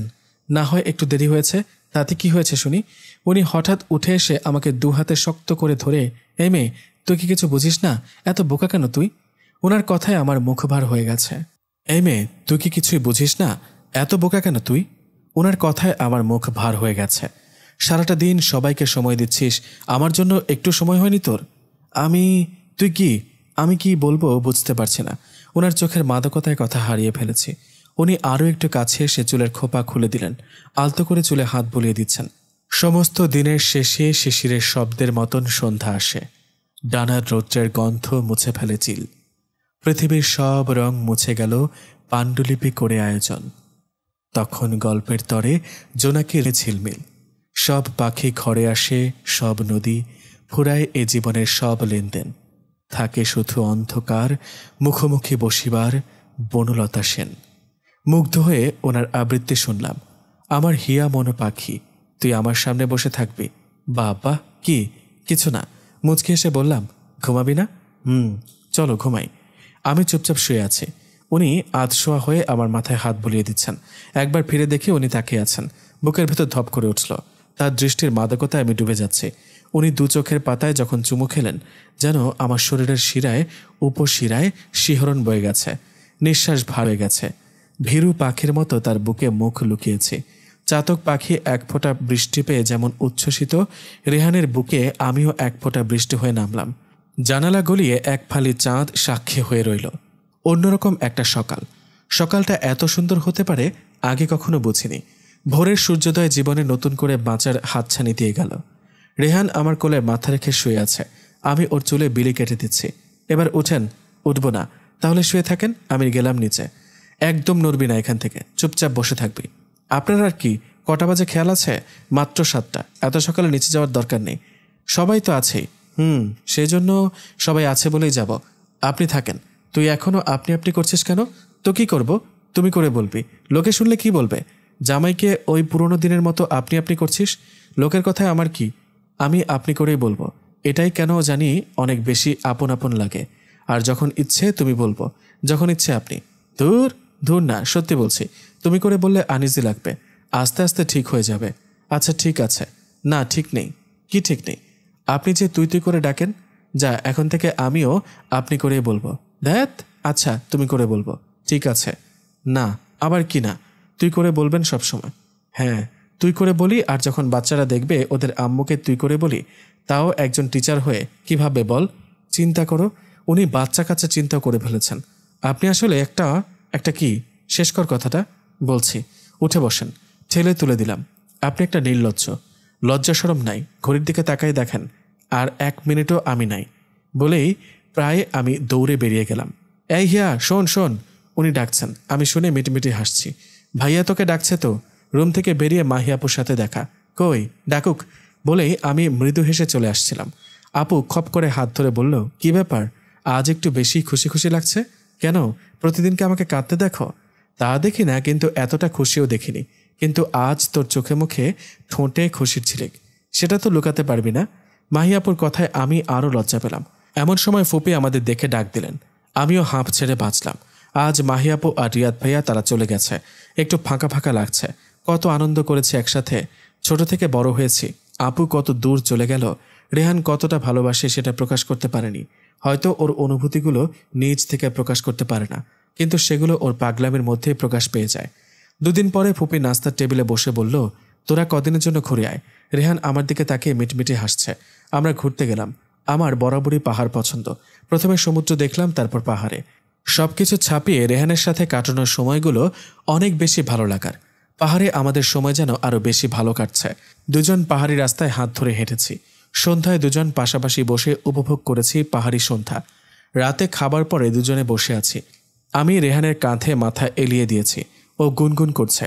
গুনগুন না করে একটা গান শোনালে কি হয়, শুনবি? আচ্ছা, তোকে আজ একটা পছন্দের গান শোনাই। আমি বেশ আগ্রহ নিয়ে নড়েচড়ে বসলাম। ঘুমহারা চোখে ফিরে দেখি একবার, ইচ্ছে করে তোমার হাতে হাতটা মেলবার। খুব মন খারাপের রাতে দূরের বাঁকা চাঁদটার সাথে আমার হাতটা যেন থাকে তোমার ছোট্ট হাতের পাশে। তোমার ঘুম ভাঙানোর রাতে যখন বড্ড একা লাগে, আমার হাতটা যেন থাকে তোমার ছোট্ট হাতের পাশে। তোমার দুচোখ ভরা মায়ায় আমার সকল বাহাদুরি। তুমি শূন্য কোনো দিনে, আমি ভীষণ আনারি। খুব মন খারাপের রাতে দূরের বাঁকা চাঁদটার সাথে আমার হাতটা যেন থাকে তোমার ছোট্ট হাতের পাশে। তোমার ঘুম ভাঙানোর রাতে যখন বড্ড একা লাগে, আমার হাতটা যেন থাকে তোমার ছোট্ট হাতের পাশে। রেহান শক্ত করে আমার হাতটা ধরে আছে। এই মুহূর্তে মনে হচ্ছে আমি নিজেকে সবচেয়ে সুখী বলে নির্দ্বিধায় দাবি করতে পারি। হিয়া? হিয়া মনো পাখি। বলো, শুনছি তো। একটা রাত বারান্দায় বসে কাটাতে পারবি? এখানে? আজকে চাঁদের আলো কত সুন্দর দেখেছিস। এখানে বসে থাকতে ইচ্ছে করছে তোর সাথে। থাকবি? রেহান একসাথে আমাকে জড়িয়ে ধরে রেখেছে। আমিও বাধ্যমের মতো চুপটি করে ওর বুকে লেপ্টে আছি। ওর হৃদস্পন্দন শুনছি। অনেক রাত পর্যন্ত আমরা বসেছিলাম। বাসায় ফেরার পরে আমি পাক্কা গৃহিণী হয়ে গেছি। রেহান সকালে উঠে ভার্সিটিতে চলে যায়। সকালে উঠে নাস্তা তৈরি করি, ওর কাপড় আয়রন করি। ও চলে যাবার পরে ফুপিকে কিচেনে হেল্প করি। অবসরে আম্মুর কাছে যাই। আর সবাই এত কাছাকাছি থাকি যে কখনো মনেই হয় না আমি শ্বশুর বাড়ি থাকি। ওর অপেক্ষা করি কখন ফিরবে। বিকালে সবাই একসাথে বসে গল্প করি। ও যখন কোনো কাজ করে আমি বই পড়ি। এভাবেই সময় চলে যাচ্ছে। কিছুদিন পরে আমার রেজাল্ট বের হলো। গ্রাজুয়েশন কমপ্লিট করলাম। এরপর পোস্ট গ্রাজুয়েশনের জন্য ভর্তির অ্যাপ্লাই করলাম। ভর্তির আগে হঠাৎ একটা ইমেল পেলাম। পোস্ট গ্রাজুয়েশনের জন্য কানাডার একটা ভার্সিটিতে আমি সুযোগ পেয়েছি, কিন্তু আমি তো অ্যাপ্লাই করিনি। এ কাজ রেহান ছাড়া কেউ করেনি। রাতে রেহানকে এটা দেখিয়ে জিজ্ঞেস করলাম, এসব কি? আরে দ্যাটস গ্রেট, তোর চান্স হয়ে গেছে। সেটাই তো জিজ্ঞাসা করছি, এসবের মানে কি? তুমি তো বলনি অ্যাপ্লাই করেছো। এভাবে বলছিস কেন? এখানে চান্স পাওয়া কতটা হার্ড জানিস? তোর তো লাখ ভালো। এটা থেকে মাস্টার্স ডিগ্রি নিতে পারলে তোর জন্য পিএইচডি করা আরও সহজ হবে। এসব গিয়ে তোমার স্টুডেন্টদেরকে বোঝাও, আমাকে বোঝাতে হবে না। আমি সবাইকে ছেড়ে ওখানে গিয়ে পড়াশোনা করার প্রশ্নই আসে না। আর তোমার পিএইচডি, তোমার ডিগ্রি আছে, এটাই থাকুক। আমার তো প্রয়োজন নেই। আশ্চর্য, আমার ডিগ্রি থাকা আর তোর থাকা এক কথা? শোনো, প্রত্যেকটা মানুষের রাইট আছে নিজের জন্য কিছু করা। তার মানে কি আমি কিছু করতে চাইলে বাইরে গিয়ে পড়তে হবে? এখানে পড়ে কি কেউ হয়নি? সবাই বাইরে গিয়ে পড়ে। আচ্ছা আচ্ছা ঠিক আছে, মাথা ঠান্ডা কর, আমরা এটা নিয়ে পরে কথা বলবো। কিছুদিন সময় আছে, ভেবেচিন্তে সিদ্ধান্ত নেওয়া যাবে। রেহানের এমন কাজে আমি শুধু অবাকই হইনি, ভীষণ রাগও হচ্ছে। রাতে আমি বেডে এসে পাশ ফিরে শুয়ে আছি। রেহান কি কাজ করছিল ল্যাপটপে। এর মধ্যে রেহানও কোনো কথা বলেনি। আমিও চুপচাপ শুয়ে। রেহানের দিকে না তাকিয়েও বুঝলাম ও বেডে এসেছে। কি হয়েছে? এত চুপচাপ করে শুয়ে আছিস? কিছু না। কিছু তো একটা হয়েছে। কি হয়েছে বল? কিছুই হয়নি। কি বলবো? আমার দিকে ফিরে কথা বল। দেওয়ালের সাথে কথা বলছিস নাকি? এদিকে ফির। রেহান জোর করে ওর দিকে ফেরালো। তুই বালিশ ভিজিয়ে ফেলেছিস। কি হয়েছে শুনি? বল। বললাম তো কিছু হয়নি। রাগ করেছিস? তুমি আমাকে দূরে পাঠিয়ে দিতে চাও, এজন্য কাঁদছিস? বোকা মেয়ে। রেহান বুকে জড়িয়ে ধরল। তুই ভাবলি কি করে তোকে দূরে পাঠিয়ে দিতে চাই? তাহলে এটা করলা কেন? ঠিক আছে, তুই যদি যেতে না চাস তবে আমি জোর করব না। তবে তবে কি? আমার খুব ইচ্ছে ছিল তুই ওখান থেকে পোস্ট গ্রাজুয়েশন করবি। পিএইচডি তো এমনি বললাম, সেটা তো বললেই হয়ে যাবে না, অনেক সময় লাগবে, কমপক্ষে 5 থেকে 6 বছর। আর এর আগে কত প্রসেস করতে হবে? তোর ইচ্ছে হলে করতে পারবি, পরে এখানে থেকেই। কিন্তু এটাতে তো মাত্র 1 বছরেরই ব্যাপার। 1 বছর তোমার কাছে কম মনে হচ্ছে? আমি কিভাবে থাকবো? থাক, যেতে হবে না, এখন চুপটি করে ঘুমা। আর শোন, তুই 6টা মাস যদি থাকতে পারতিস তাহলে আমিও একটা লম্বা ছুটি পেতাম বাইরে যাবার জন্য। 6 মাস? আর বাকি 6 মাস? আরে বুদ্ধু, আমি তো লম্বা ছুটি পাবো, তখন তোর কাছে যাব আর তোকে নিয়ে তারপর ফিরবো। কিন্তু এতদিন থাকতে পারবো না তো। রেহানকে আরো শক্ত করে আঁকড়ে ধরলাম। যাব ভাবতেই ভেতরটা মুচড়ে ওঠে। পরদিন বিকালবেলা সবার সামনে রেহান কথাটা তুলল। সবার আগে আপত্তি করল আম্মু। বাইরে গিয়ে করতে হবে কেন? এখানে করলে সমস্যা কি? ফুপি বলল, 6 মাস হিয়া একা একা থাকবে কি করে? আমার মনে হয় না যাওয়ার খুব প্রয়োজন। রেহান আব্বুকে জিজ্ঞেস করলো। আব্বু বললেন, এটা তোদেরকে ঠিক করতে হবে। আমার আপত্তিও নেই, আবার হিয়া বাইরে যাবে এখন, এটাতে খুব একটা সায়ও নেই। আমি মনে মনে খুশি, সবাই আপত্তি করলে আমার যাওয়া আটকে যাবে। কিন্তু শেষ পর্যন্ত আব্বু কিছু সময় চুপচাপ থেকে আম্মু আর ফুপিকে বলল, রেহান যদি চায় তবে আমাদের মনে হয় আপত্তি করা ঠিক হবে না। শেষ পর্যন্ত আমার যাবার সিদ্ধান্ত হলো। রেহান খুব আগ্রহের সাথে যাবার সব আয়োজন করলো। সবাই আমার প্রয়োজনীয় সব কিছু আস্তে আস্তে গোছানো শুরু করলো। কিন্তু আমার হাত পা ভেঙে আসছে। একে তো সবাইকে ছেড়ে যাব, তার উপর অচেনা একটা দেশে একা। আমার একটু ভয়ও লাগছে না। যাবার দিন ঘনিয়ে এসেছে। আগামী পরশু ফ্লাইট। আম্মু, ফুপু, দিয়া, মাহিয়াপু সবাই মিলে প্যাকিং করলো। মাহিয়াপু রিয়াদ ভাইয়া এসেছে আমি চলে যাচ্ছি বলে। আমার কিচ্ছু ভালো লাগছে না, খাবার গলা দিয়ে নামছে না। সবাই একসাথে ডিনার করতে বসেছে, কিন্তু আমি শুধু নড়াচড়া করেই যাচ্ছি। রেহানের দিকে তাকিয়ে দেখে ওর একই অবস্থা। আমি আর থাকতে পারলাম না, উঠে রুমে চলে এলাম। কিছুক্ষণ পর রেহান রুমে আসলো। এসে দেখে আমি বেডে গুটিসুটি মেরে আছি। ও কিছু না বলে আমার পাশে বসলো। আমার পিঠে হাত রেখে বলল, এভাবে যদি মন খারাপ করিস তাহলে তো তোমার বুঝি একটু কষ্ট হচ্ছে না? রেহান কপালে চুমু খেয়ে বুকে জড়িয়ে রাখে তার। ভীষণ কষ্ট হচ্ছে। একটু ঘুমালে মনে হয় আরও কম সময় পাবো রেহানের সাথে। কারো চোখে ঘুম নেই। ঘুমহীন একটা রাত কাটল। পরের দিন কিভাবে কেটে গেছে বুঝতেই পারিনি। সময় মনে হচ্ছে দৌড়ে চলে যাচ্ছে। আজ আমার ফ্লাইট, এয়ারপোর্টের জন্য বের হব। রেহান শক্ত করে আঁকড়ে ধরে আছে। সারা মুখে চুমু খেতে খেতে বলল, তুই একদম মন খারাপ করবি না, দেখবি দেখতে দেখতে সময় চলে যাবে। আর রোজ কতবার কথা বলি দেখিস। আম্মু, ফুপি, দিয়া, আরিফ, মাহিয়াপু, রিয়াদ ভাইয়া সবার কাছ থেকে বিদায় নিলাম। আম্মু, ফুপি তারা এমন কান্নাকাটি শুরু করলো যে আমিও কেঁদে ফেললাম। আব্বুকে দেখতে পেলাম না। খুঁজে দেখলাম আব্বু গাড়িতে হেলান দিয়ে দাঁড়িয়ে আছে। কাছে যেতে বুকে জড়িয়ে নিয়ে বললেন, ভালো থাকিস রে মা, আর সবসময় ফোন করবি। মাথায় একটা চুমু খেলেন। সবাইকে ছেড়ে আমি উড়াল দিলাম সুদূর প্রবাসে। জানি যখন আমার প্লেন এয়ারপোর্ট ছেড়েছে তখনও সবাই এখানে দাঁড়িয়েছিল। অজানা শূন্যতায় ভাসছি আমি। ঠিক অজানা নয়, শূন্যতাটা কিসের তা আমি জানি। ল্যান্ডিংয়ের পরে ইমিগ্রেশনের ঝামেলা শেষ করে বের হতে 2-3 ঘন্টা দেরি হয়ে গেছে। বের হবার পরে দুজন মানুষ এগিয়ে এলো আমার দিকে। হিয়া, বাঙালি দেখেই বুঝতে পেরেছি। জি, কিন্তু আপনারা? ওয়েট, আমার হাতে একটা ট্যাব ধরিয়ে দিল। পৌঁছে গেছিস? হ্যাঁ, মাত্র বের হলাম। রেহান ভিডিও কল দিয়েছে। আচ্ছা, ওরা আমার বন্ধু আদিল আর ওর ওয়াইফ জেরিন। ওরা তোকে সব হেল্প করবে। এখন গিয়ে রেস্ট নিয়ে পরে ফোন দিবি। আচ্ছা ঠিক আছে, বাসায় সবাইকে বলে দিও। আচ্ছা, বলছি এক্ষুনি। ফোন রেখে দিল রেহান। আমি জেরিন, আদিল দুজনেই পরিচয় দিল। খুব ভালো লাগছে আপনাদের পেয়ে। আমার তো ভয় করছিল একা কিভাবে কি করব। আপনি আপনি করছেন কেন? আমি ভাই আপনি আপনি করতে পারবো না, তুমি করেই বলবো। জেরিন ভাবি বলল। আমি হেসে বললাম, আমাকে তুমি করেই বলবেন। এখানে দাঁড়িয়ে সব কথা বলবে? আগে বাসায় চলো। আদিল ভাই তাড়া দিলেন। গাড়িতে উঠলাম। জেরিন ভাবি বললেন, তোমার পাগল বর তো ফোন করে করে পাগল করে দিয়েছে। তুমি ল্যান্ড করার আরও 1 ঘন্টা আগে এসে বসে আছি। আমি ওনার কথা শুনে হাসছি। এখানে আমার অ্যাডমিশন হয়ে গেছে, একদম অন্যরকম পরিবেশে। দিনগুলো কেটে যাচ্ছে। প্রতিদিনই কয়েকবার করে রেহান ফোন দিচ্ছে, আর অন্যরাও তো দিচ্ছি। জেরিন ভাবি আমাকে অন্য কোথাও যেতে দেননি। বাধ্য হয়ে ওনাদের সাথেই থেকে গেলাম। এতে অবশ্য আমার ভালোই হয়েছে, কারণ একা একা সময় কাটতো না। ওনাদের সাথে ভালোই সময় যাচ্ছে। বেশ কিছুদিন পরে ভাবি কিছু বাঙালি পরিবারকে ইনভাইট করলেন।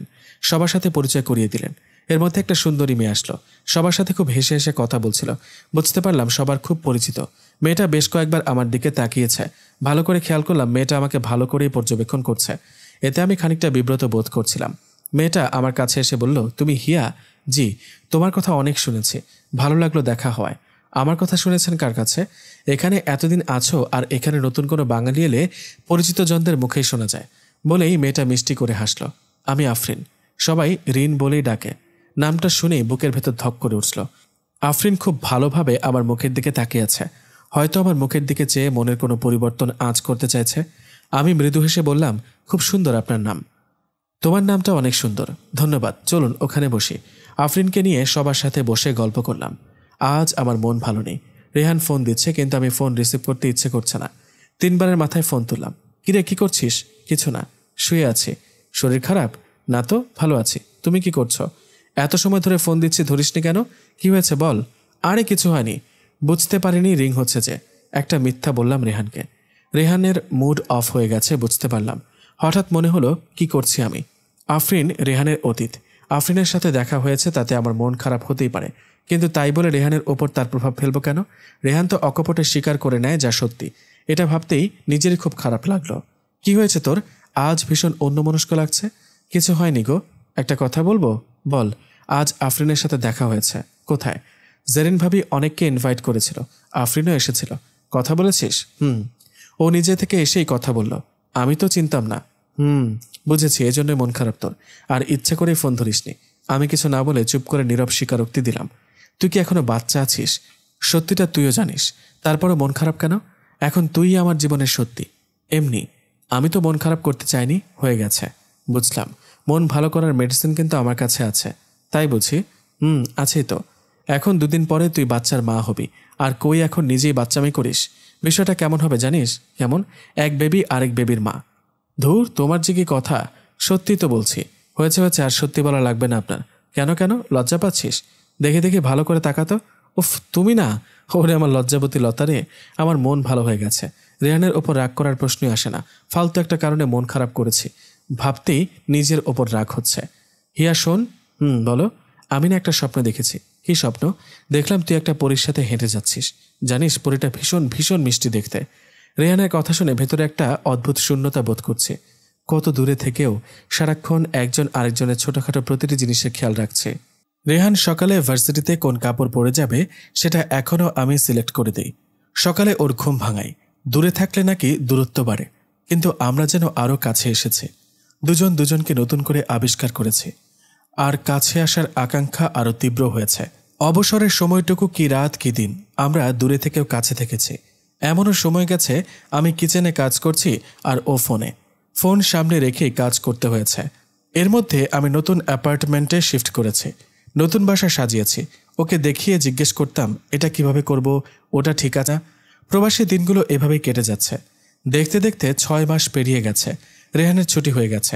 আগামী সপ্তাহে ও আসছে। কতদিন পরে ওকে দেখব? 1 সপ্তাহ না 1 বছর, সময় যেন কাটছেই না। তবুও দিন গিয়ে রাত আসে। অপেক্ষার অবসান ঘটিয়ে রেহান আজ আসছে। আমি এয়ারপোর্টে অপেক্ষা করছি। রেহানকে দেখে এতটাই খুশি হলাম যে প্রকাশের ভাষা খুঁজে পাচ্ছি না। রেহানকে দৌড়ে গিয়ে জড়িয়ে ধরলাম। একেবারে ওর বুকে মিশে গেছি। হিয়া মনো পাখি। কপালে একটা চুমু দিল। তারপর দুজন বাসায় ফিরলাম। রেহান আবার আমার কাছে। একাকিত্ব ঘুঁচে আমার স্বপ্নের দিনগুলো আবার ফিরে এলো। একজোড়া চড়ুই পাখির সংসার। রেহানের বুকে লেপ্টে আছি, একদম ছাড়তে ইচ্ছে করছে না। রেহানও এমনভাবে আঁকড়ে রেখেছে। আজকে তোকে অনেক সুন্দর লাগছে। ও ও কি, তার মানে আগে সুন্দর ছিলাম না? আজকে সত্যি অনেক বেশি সুন্দর লাগছে গো। ইচ্ছে করছে। কি বলবো না? বলো না। না, বলা যাবে না। দূর, ভাল লাগে না। ইচ্ছে করছে একেবারে এইখানটায় ভরে রেখে দিই, যেন কেউ দেখতে না পারে। বুকে আঙুল দিয়ে দেখিয়ে বলল। আমি চুপচাপ একটা চুমু দিয়ে দিলাম। মুচকি হেসে ও আমাকে আরও গভীরভাবে আঁকড়ে ধরল। এতদিন দূরে থেকে আজ এত কাছে, একটু পাগল পাগল লাগছে। একজোড়া চড়ুই পাখির দিনগুলো কিভাবে কেটে যাচ্ছে। একসঙ্গে কত জায়গায় ঘোরাঘুরি করলাম। একদিন দুজন একসাথে বের হলাম। আমাকে ভার্সিটিতে পৌঁছে দিয়ে ও বের হলো কিছু পুরনো বন্ধুর সাথে দেখা করবে বলে। যথারীতি আমি বাসায় ফিরছিলাম, কিন্তু হঠাৎ চোখে পড়ল রেহান আর আফরিন একসাথে হেঁটে যাচ্ছে। এটাই চোখে পড়ার ছিল। ভীষণ মন খারাপ হয়ে গেছে, কান্না পাচ্ছে আমার। রেহান কেন ওর সাথে দেখা করতে গেল? স্বামী তার পুরনো প্রেমিকার সাথে দেখা করেছে। বিষয়টি অনেক যন্ত্রণার, অনেক বেশি পুরে। রেহান বেশ দেরি করেই ফিরল। হিয়া মনো পাখি, কি করছিস? কিছু না। এই অসময় শুয়ে আছিস? শরীর ঠিক আছে তো? এত দেরি করলে যে? আরে সবার সাথে এতদিন পরে দেখা, চলে আসবো তখন আফরিন হাজির, তখনই দেরি হয়ে গেছে। হো হো, এই দেখি তো, তাকাই দিকে। আবার মন খারাপ হয়ে গেছে? শোন হিয়া, আমি স্ট্রেট কথা বলি, তুই জানিস। একটা কথা মাথায় ভালো করে ঢুকিয়ে নে। আমার মনে যদি আফরিনের জন্য এখনো কোনো ফিলিংস থাকতো, তবে ওর মুখই দেখতে চাইতাম না। কিছু নেই মনে ওর জন্য? ছিল, কিন্তু এখন ওর প্রতি আমি কৃতজ্ঞ। কৃতজ্ঞ কিভাবে? কারণ ও এমনটা করেছে বলেই আমি তোকে পেয়েছি, তাই না হলে ভুল মানুষকে চাইতাম। এবার আমি সত্যিই কেঁদে ফেললাম, ওকে আঁকড়ে ধরলাম। তুমি ওর সঙ্গে কথা বলবা না, বললে আমার কষ্ট লাগে। দূর পাগলি, আফরিনের সাথে কথা বললে তুই যদি কষ্ট পাস তাহলে আমি কথা বলবো না। আর তাছাড়া ওর সঙ্গে তো আমার এত বছর পরে দেখা, ভদ্রতার খাতিরেও কথা বলতে হয়েছে। রেহান আমার চোখ মুছে দেয়। এখন তাড়াতাড়ি ডাইনিং আয়, খুব ক্ষুধা পেয়েছে। রেহান এখানে আসার পরে মনে হচ্ছে যে আমার বিয়ে হয়েছে, একটা সংসার আছে, দায়িত্ব আছে। বাসায় থাকতে এটা তো বুঝতেই পারিনি, ফুপি বুঝতেও দেয়নি। আমি যখন রান্না করি রেহান সবজি কেটে দেয়, কখনো স্পেশাল ডিশ বানায় আর আমি অ্যাসিস্ট করি। রেহান ভালো রান্না করতে পারে সেটা জানতাম না। ও যখন বাইরে ছিল তখন থেকেই পারে, কিন্তু বাসায় কখনো করতে দেখিনি। জৌলুস ভরা টরন্টো শহরে আমাদের দিনগুলো কেটে যাচ্ছে। জেরিন ভাবি, আদিল ভাই, ওনাদের ইনভাইট করলাম। ওনাদের সাথে একটা দিন খুব আনন্দে কাটালাম। এর মধ্যে রেহানের কিছু বন্ধুদেরও ইনভাইট করেছিলাম। সব মিলিয়ে বেশ ভালো সময় কাটছে। আম্মু ফুপি তো চিন্তা করছেন কিভাবে থাকছি, কি খাচ্ছি। কত বুঝিয়েছি, বোঝে না। প্রতিবেলায় খোঁজ নিতেন। রেহান আসার পরে ওনারা একটু শান্ত হয়েছেন। এখানে একটা মিনি বাংলাদেশ আছে। বাংলাদেশি মোটামুটি সব কিছুই পাওয়া যায়। বাঙালি খাবার, কাপড় থেকে শুরু করে সব ধরনের সবজি এখানে পাওয়া যায়। কানাডা শীতল দেশ, আমার বেশ ভালো লাগে। রেহানের কোল ঘেঁষে ঘুমাতে আরও বেশি ভালো লাগে। বেশ বেলা হয়ে গেছে, কিন্তু ওঠার কোনো তাড়া ছিল না। ঘুম হালকা হবার পর আরও গুটিসুটি মেরে রেহানের কাছে ঘেঁষে গেছি। তখনই দরজায় কেউ এসেছে। উঠতে ইচ্ছে করছে না। রেহান ভাবল আমি ঘুমে। ও নিজে গিয়েই দরজা খুলল। বেশ অনেক সময় হয়ে গেছে রেহান রুমে আসছে না। নিশ্চয়ই কোনো বন্ধু পেয়ে গল্পে মজে গেছে। আমি আরও অনেক সময় পরে রুম থেকে বের হয়ে দেখি আফরিন এসেছে। আমার উপস্থিতি তারা টের পায়নি। আফরিন রেহান পাশে বসে ওর হাত ধরে কিছু একটা বলছে। এটা দেখার পর আমার মনে হচ্ছে আমার কলিজা ছিঁড়ে ফালাফালা হয়ে যাচ্ছে। ওদের কথাও আমার কানে এলো। রেহান, আমি একটা ভুল করেছিলাম, কিন্তু আমি তোমাকে ভুলতে পারিনি। প্লিজ তুমি ফিরে আসো আমার লাইফে, প্লিজ। কি বলছো এসব তুমি? আমি ম্যারিড, আমার সংসার আছে। এটা কিভাবে সম্ভব? সম্ভব, তুমি চাইলেই সম্ভব। কিভাবে? তুমি হিয়াকে ছেড়ে দাও, ওকে দেশে পাঠিয়ে দাও। কি সব বলছো? এটা অসম্ভব। হিয়া শুনলে কতটা কষ্ট পাবে তোমার ধারণাও নেই। প্লিজ রেহান, আমার কথা শোনো, আমার দিকে তাকাও। আফরিন রেহানের মুখ দু হাতে ধরে ওর দিকে ফেরায়। আমরা একসাথে কত সুন্দর সময় কাটিয়েছি। এই শহরে কত স্মৃতি আছে আমাদের, তোমার মনে নেই? ভুলে গেছো তুমি? না, ভুলিনি, মনে আছে আমার। এটাও মনে আছে যে তুমি কি করেছিলে। সরি রেহান, আমি ভুল করেছিলাম। পরে রিয়েলাইজ করতে পেরেছি আমি কত বড় ভুল করেছি। আমি তোমাকে হারিয়ে বুঝতে পেরেছি। এখন এসব বলে কি হবে রিন? রেহান প্লিজ, তুমি জানো আমি সংসার করতে পারিনি। তোমাকে ছাড়া অন্য কারোর সাথে সংসার করা সম্ভব হয়নি। দেখো আমার মা আছে, ফ্যামিলি আছে, এসব এখন চিন্তা করে লাভ নেই। আফরিন কিছুক্ষণ থমকে থেকে বলল, তুমি আমাকে ভালোবাসো না? জানি না। আমার চোখের দিকে তাকিয়ে বলো। রেহান ওর চোখের দিকে তাকায়। বলো, জানি না। আমি এখানে কেন এসেছো? তোয়াক্কাই করছে না। কি করবো এখন আমি? আমার পৃথিবীটা যেন থমকে গেল। আমার রেহানকে হারিয়ে ফেলেছি। এখন মনে হচ্ছে ও এই জন্যই আমাকে এখানে পাঠিয়েছে, যাতে ওর আসার পথ হয়। না হলে ফুপিওকে আসতে দিত না। আমার সংসারটা শেষ হয়ে যাচ্ছে। রেহান এটা করতে পারে না। ওকে না পেতাম সেটাই এক যন্ত্রণা। এটা নিয়ে বাঁচতে পারতাম, কিন্তু রেহান এভাবে আমাকে ছেড়ে যাবার পরে আমি মনে হয় না আর বাঁচতে পারবো। কেন করেছো এমন? রেহান, এটা তুমি করতে পারো না। আমার হাত পা অবশ হয়ে যাচ্ছে। আমি নিঃশ্বাস নিতে পারছি না। চোখ ফেটে যাচ্ছে। তীব্র যন্ত্রণা হচ্ছে। মনে হচ্ছে বুকের ওপর ভারী একটা পাথর চাপা দিয়ে রেখেছে কেউ। গলায় কেউ দুহাত চেপে ধরে আছে। সমস্ত শরীর বেয়ে কি যেন একটা অদৃশ্য শক্তি আমাকে বেঁধে রেখেছে। আমি নড়তেও পারছি না। আমার সমস্ত শরীর ঘেমে একাকার। এই মৌসুমে হাড় কাঁপানো শীতের মধ্যেও ঘেমে সমস্ত শরীর ভিজে গেছে। রেহান আমার পাশে গভীর ঘুমে। আমি দুঃস্বপ্ন দেখেছি। এই স্বপ্ন দেখার পর মনে শান্তি পাচ্ছি না, একটা অস্বস্তি হচ্ছে। রেহানকে বলছিও না। এসবের মধ্যে আমার ফাইনাল টার্ম শেষ। কয়েকদিন অক্লান্ত পরিশ্রম করে থিসিস জমা দিলাম। রেহান পুরোটা সময় হেল্প করেছে। কখনো সাথে বসে নেট সার্চ, কখনো বই ঘেটে ইনফরমেশন নোট করে দিয়েছে, কখনো নিজেই রান্নাবান্না করে ফেলেছে। কিন্তু মাথা থেকে সেই স্বপ্ন সরছে না। এটা যেন পেছনে তাড়া করে বেড়াচ্ছে। তার আরও একটা কারণ আছে। আফরিনের সংসারটা বেশি দিন টেকেনি, সেটা জেরিন ভাবির কাছে শুনেছিলাম। আর এসব স্বপ্ন দেখে ভেতরের অশান্তি কেবল বাড়ছে। রেহান একদিন জিজ্ঞাসা করল, তোর কি হয়েছে? কই কিছু হয়নি তো। কিছু একটা হয়েছে। বেশ কিছুদিন থেকে খেয়াল করছি তুই অন্যমনস্ক হয়ে থাকিস। কিছু হয়নি। আমি এখানে এসেছি বলে তোর ভালো লাগছে না, তাই না? ধুর, কি যে বলো না তুমি। সত্যি তো বলছি। এখানে আফরিন আছে আর আমিও এখানে এসেছি। দেখা হয়েছে, কথা হয়েছে। এটা তোর পছন্দ হচ্ছে না, সেটা জানি। বাদ দাও এসব কথা। বাদ দিব কেন? এসব কিছুই না। তাই আর তোমার মাথায় কি সারাক্ষণ আফরিনি ঘুরে? ওকে নিয়েই কথা বলতে হবে কেন শুনি? তুই বলতে বাধ্য করছিস তাই। তোর ব্যবহার বদলে গেছে এই কদিনে। অন্য কোনো কারণ থাকলে বল। কে আফরিন? ওকে বিশেষ কেউ যাকে নিয়ে আমাকে ভাবতে হবে? আমি সেটা মনে করছি না। আর যদি তোমার মনে হয় সেখানে আমার কিছু বলার নেই। হিয়া, মনে হচ্ছে না তুই একটু বেশি রিয়েক্ট করছিস? আমি কিছু না বলে পাশ ফিরে শুয়ে পড়লাম। রেহান দীর্ঘ সময় চুপচাপ বসে রইল। পরদিন সকালে জেরিন ভাবি, আদিল ভাই, আরও একজন পরিচিত বাঙালি ভদ্র মহিলা আসলো। সব বাঙালিরা মিলে গেট টুগেদার করবে সামনের রবিবার। ওনারা সেটার নিমন্ত্রণ করতে এসেছেন। রেহান বলল, আমি শিওর বলতে পারছি না, তবে চেষ্টা করব। এটা একটা কথা বললি? কদিন পরে চলে যাবি, আবার কখনো আসবি কিনা ঠিক নেই। আসলেও কবে আসবি? সবাই একসাথে অনেক ভালো লাগবে। বিদেশে দেশের মানুষজনই পরম আত্মীয়। আমি বললাম, ভাই আমরাও যাব, চিন্তা করো না। রেহান আর কিছু বলল না। ওনারা যাবার পরে রেহানও বের হয়ে গেল। সারাদিন গিয়ে রাত হয়ে গেছে, কিন্তু রেহান এখনও ফিরছে না। আমি এতবার কল করলাম, ফোনও রিসিভ করছে না। খুব টেনশন হচ্ছে। কোথায় গেল রেহান? নিজের উপর খুব রাগ হচ্ছে। আমি বাড়াবাড়ি করে ফেলেছি, কিন্তু আমি কি করব? মানসিক যন্ত্রণায় ভুগছি। এত ভয় পাচ্ছি কেন আমি? আমার রেহানকে আমি ভালো করে চিনি, কিন্তু দুঃস্বপ্ন দেখেছি বলে মন খচখচ করছে। বেশ রাত হয়েছে, রেহান এখনও ফেরেনি। এখন সত্যি অনেক বেশি টেনশনে পড়ে গেছি। আদিল ভাইকে ফোন দিলাম, আবার আগেও ফোন দিয়েছিলাম। ওনাদের সাথে নাকি সকালের পর আর দেখা হয়নি। উনি ফোন দিয়েছেন, ফোন রিসিভ করেনি। এখন আবারও ওনাকে বললাম, ভাই রেহান তো এখনও ফেরেনি, তুমি চিন্তা করো না, আমি খোঁজ নিচ্ছি। রেহানের ফোন সুইচ অফ বলছে। আমি আর বসে থাকতে পারছি না। সারাদিন অপেক্ষা করছি এই চলে আসবে ভেবে। বাইরে অনেক ঠান্ডা, রাত বাড়ায় তাপমাত্রা দ্রুত কমে যাচ্ছে। গায়ে গরম কাপড় চাপিয়ে আমি বের হয়ে আসলাম। বাসা থেকে বের হতে দেখি রেহান চলে এসেছে। কোথায় ছিলে তুমি? ফোন ধরনি কেন? টেনশনে আমার অবস্থা খারাপ হয়ে গেছে। রেহান কোনো কথা না বলে রুমে ঢুকে গেল। আমিও ওর পেছনে পেছনে গেলাম। কথা বলছো না কেন? কোথায় ছিলে সারাদিন? রেহান ওর জামা কাপড় বের করে নিচ্ছে। আমি হাত থেকে এগুলো নিয়ে গেলাম। এগুলো দিয়ে কি করছো? দেখতেই তো পাচ্ছিস। আমি বুঝতে পারছি না, তুমি এগুলো প্যাকিং করছো, কিন্তু কেন? রেহান রুমে ঘুরে ওর সব জিনিসপত্র বেডে এনে রাখছে। আমার কথার উত্তর দেবার প্রয়োজন বোধ করছে না। রেহান, আমি সামনে গিয়ে দাঁড়িয়ে হাতের জিনিসগুলো নিয়ে জায়গায় রাখলাম। কি করছো তুমি? আমি কাল চলে যাচ্ছি। তোর একাডেমিক ঝামেলা শেষ হলে চলে আসিস। আদিল টিকিট করে দিবে, ওকে বলে দেব। আমার মাথায় যেন আকাশ ভেঙে পড়ল। রেহান, এগুলো কি বলছো? তুমি চলে যাচ্ছ? এসবের মানে কি? আর কিভাবে মানে বুঝাও, আমি তোমার কথা বুঝতে পারছি না। রেহান ওর উস্কো শুষ্ক চুলে হাত দিয়ে বলল, আমি কালকেই ফিরে যাচ্ছি। তুই যাচ্ছিস না আমার সাথে? আমার চোখে পানি চলে এসেছে। ওকে জড়িয়ে ধরে বললাম, এত রাগ আমার উপর? একেবারে একা ফেলে চলে যেতে চাইছ? আমি আসার আগে তুই একাই ছিলে, আমি চলে গেলেও সমস্যা হবে না। এটা কিন্তু কথা ছিল না।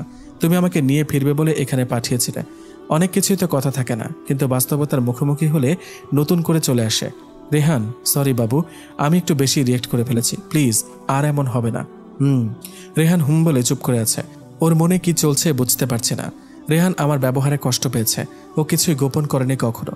তবুও আমি এভাবে রিয়েক্ট করেছি, এটা রেহানকে একটু বেশি আঘাত করেছে। সারাদিন নিশ্চয়ই কিছু খাওনি, মুখ কেমন শুকনো লাগছে। চলো ফ্রেশ হয়ে নাও, আমি খাবার দিচ্ছি। আমার ক্ষুধা নেই। সত্যিই ক্ষুধা নেই? না নেই। ঠিক আছে, খেতে হবে না। তুই খেয়েছিস? না, তোমার অপেক্ষায় ছিলাম। আচ্ছা যা, আমি আসছি। জানতাম না খেয়ে আছি শুনলে না করতে পারবে না। আমি দ্রুত ডাইনিংয়ে খাবার দিলাম। রেহান নামমাত্র খেলো। সবকিছু গুছিয়ে রুমে আসলাম। এসে দেখি রেহান সব রেডি করে ফেলেছে।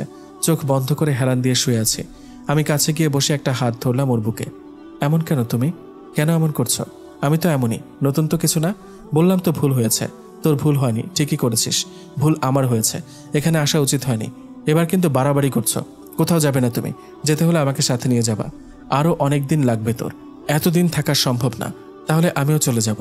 লাগবে না কোনো সার্টিফিকেট, এত বুঝতে হবে না। কাজ শেষ হলে চলে আসবি। না, তোমার সাথেই যাব। বোকার মতো কথা বলিস না।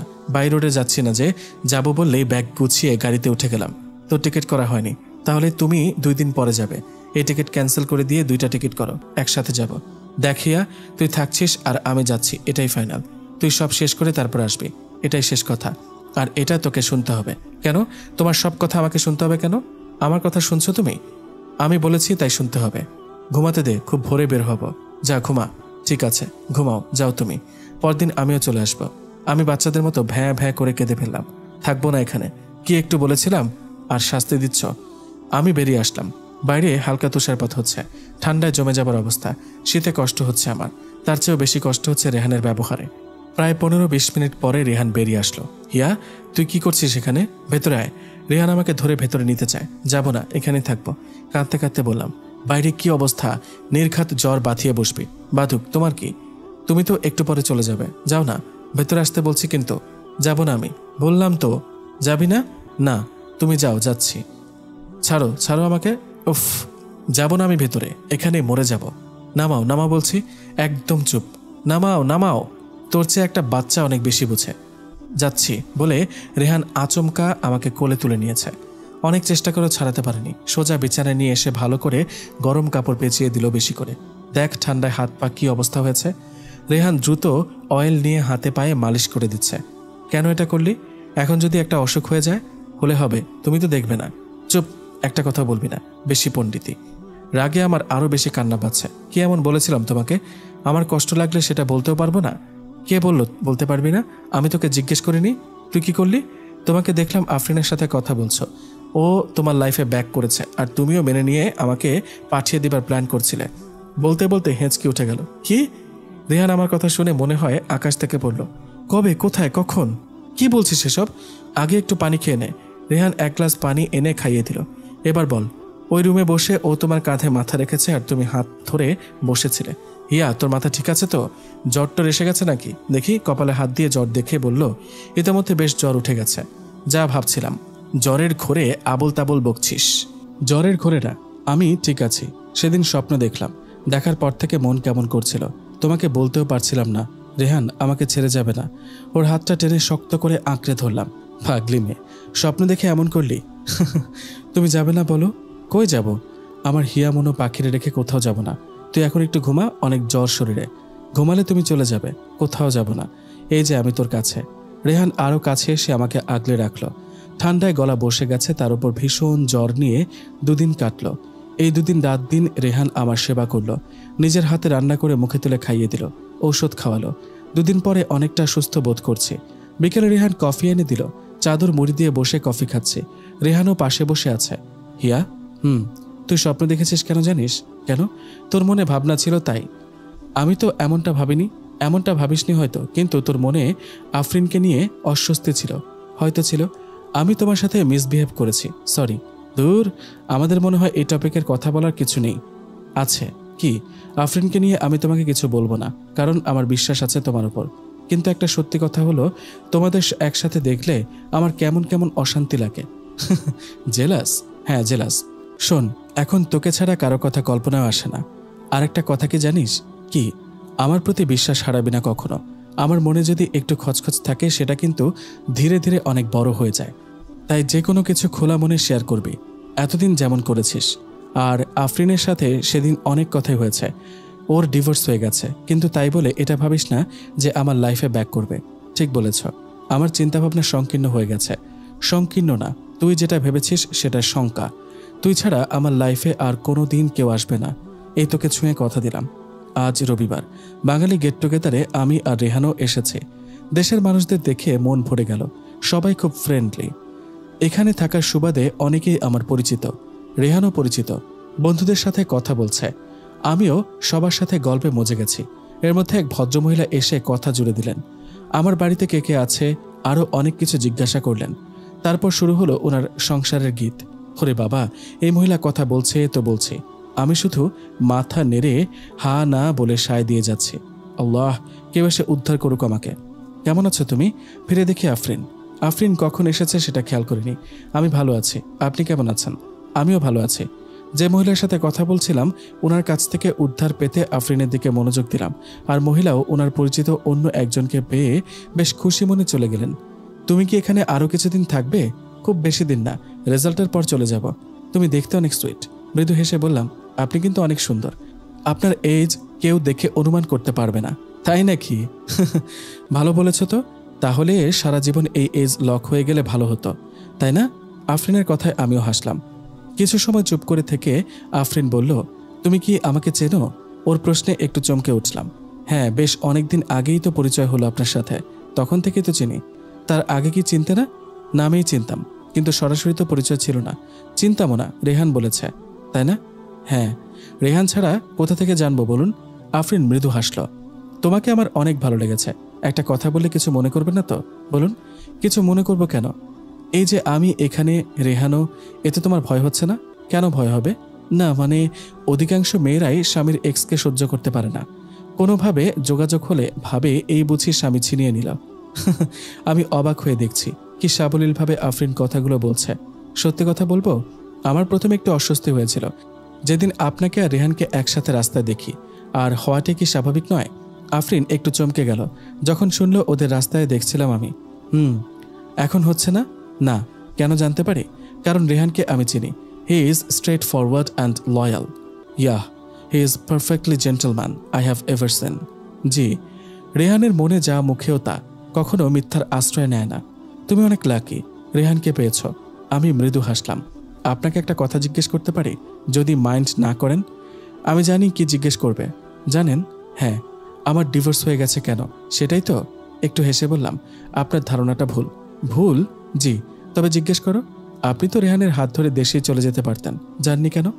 আফরিন স্তব্ধ মুখে কিছুক্ষণ চেয়ে থাকলো আমার দিকে। তুমি অনেক অদ্ভুত একটা মেয়ে। এটা জিজ্ঞেস করছো কেন যায়নি? হ্যাঁ, এটাই জানার আগ্রহ হচ্ছে এখন। এখন হচ্ছে মানে আগে ছিল না তো? এখন আগ্রহ হবার কারণটা কি শোনা যাবে?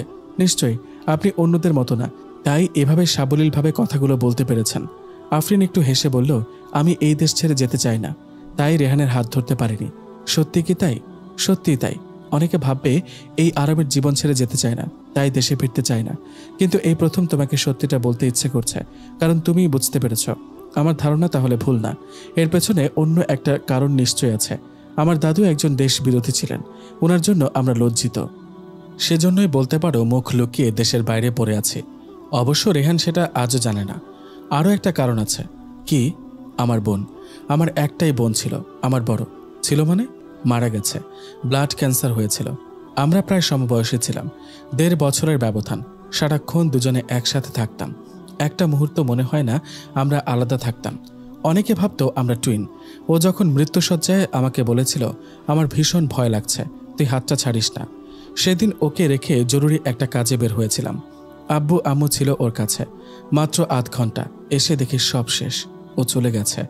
আমি ওর পাশে থাকতে পারিনি। ও বলেছিল, তুই আমার পাশে বসে থাক, তোকে দেখি, মরে গেলে তো দেখতে পাবো না। ওর শেষ সময় ধরা পড়ে। অনেক চিকিৎসা করিও লাভ হয়নি। শেষ কটা দিন ওর ইচ্ছে অনুযায়ী বাসায় রাখা হয়। বোন আমার মৃত্যুর দিন গুনেছে, আমি শুধু দেখেছি। বলতো, আমি মরে গেলে একা কিভাবে থাকবো? তুই রোজ দেখতে যাবি তো? আফরিনের চোখ দিয়ে টপ টপ করে পানি পড়ছে। আমার চোখ থেকে কখন পানি গড়িয়ে পড়েছে টের পাইনি। আমি ওকে রোজ দেখতে চাই। জানো, রেহান খুব ভালো ছেলে, কিন্তু আমার বোনের থেকে বেশি ভালো ওকে বাসতে পারিনি। হয়তো ভালোবাসা কি সেটাই আমি বুঝি না, কিন্তু এতটুকু বুঝি, আমি মেহরিনকে একা করে কোথাও যাব না। মৃত্যুর আগে পর্যন্ত ওর কাছাকাছি থাকবো। একটাই দোয়া করি সব সময়, মৃত্যুর পরে যেন ওর পাশে আমার সমাধি হয়। আমি আর আফরিন একটু দূরে বসেছিলাম। ভাগ্যিস কেউ আমাদের কাঁদতে দেখেনি, দেখলে একটা বিশ্রী অবস্থা হয়ে যেত। আমার বিয়েটা আব্বু আম্মুর পছন্দে করেছিলাম। রেহানের সাথে এঙ্গেজমেন্ট ভাঙার পরে ওনারা খুব প্রেশার দিতে থাকেন, শেষ পর্যন্ত কিছু না ভেবে বিয়েটা করি। কিন্তু পরে আস্তে আস্তে বুঝতে পারি, উচ্চশিক্ষিত প্রতিষ্ঠিত হলেও কিছু মানুষের মন মানসিকতা অনেক সংকীর্ণ হয়। নিত্যদিনের অশান্তি থেকে আমরা স্বাধীন জীবনই বেছে নিয়েছি। কি বলবো, কি বলা উচিত আমি বুঝতে পারছি না। আফরিন আমার দিকে তাকিয়ে বলে, কিচ্ছুটি বলার দরকার নেই। আজ অনেক হালকা লাগছে জানো, মনে হয় রেহানকে ঠকিয়েছি। কিন্তু আমি ভাগ্যে বিশ্বাস করি, রেহান তোমার হবে বলেই আমার হয়নি। অনেক দিন তো হয়ে গেছে, আপনি নতুন করে জীবন শুরু করছেন না কেন? আফরিন মুচকে এসে দূরে একটা লোককে দেখিয়ে বলল, ওই যে উনি, ওনার সাথে আমি এঙ্গেজড। ভালো মনের মানুষ, গত মাসে রিং পরিয়েছে। আরও 3-4 মাস আগেই হবার কথা ছিল, কিন্তু একটা সমস্যার কারণে পিছিয়ে গেছে। 2-1 মাসের মধ্যে বিয়েটা হয়ে যাবে। এই লোকটা ভালো, অনেকটা সময় নিয়েছে সিদ্ধান্ত নেওয়ার জন্য। ওনার সাথে লাইফ কাটানো যাবে। আপনি অনেক সুখী হবেন, দোয়া থাকবে সব সময়। তুমি অনেক ভালো মনের মানুষ। রেহানি লাকি তোমাকে পেয়েছে। আপনার সাথে কথা বলে আজ অনেক ভালো লাগছে। আমারও, কিন্তু একটা প্রমিস করতে হবে। যে কিসের? মেহরিনের মৃত্যুর পরে এই প্রথম কারোর সাথে মন খুলে কথা বললাম। কথা দাও, এই কথাগুলো আমাদের মাঝেই থাকবে। একটু ভেবে বললাম, ঠিক আছে, কথা দিলাম। না চাইতেই কেমন বন্ধুত্ব হয়ে গেছে তোমার সাথে। একদিনের বন্ধুত্ব, আজীবন মনে থাকবে। একদিনের কেন হবে?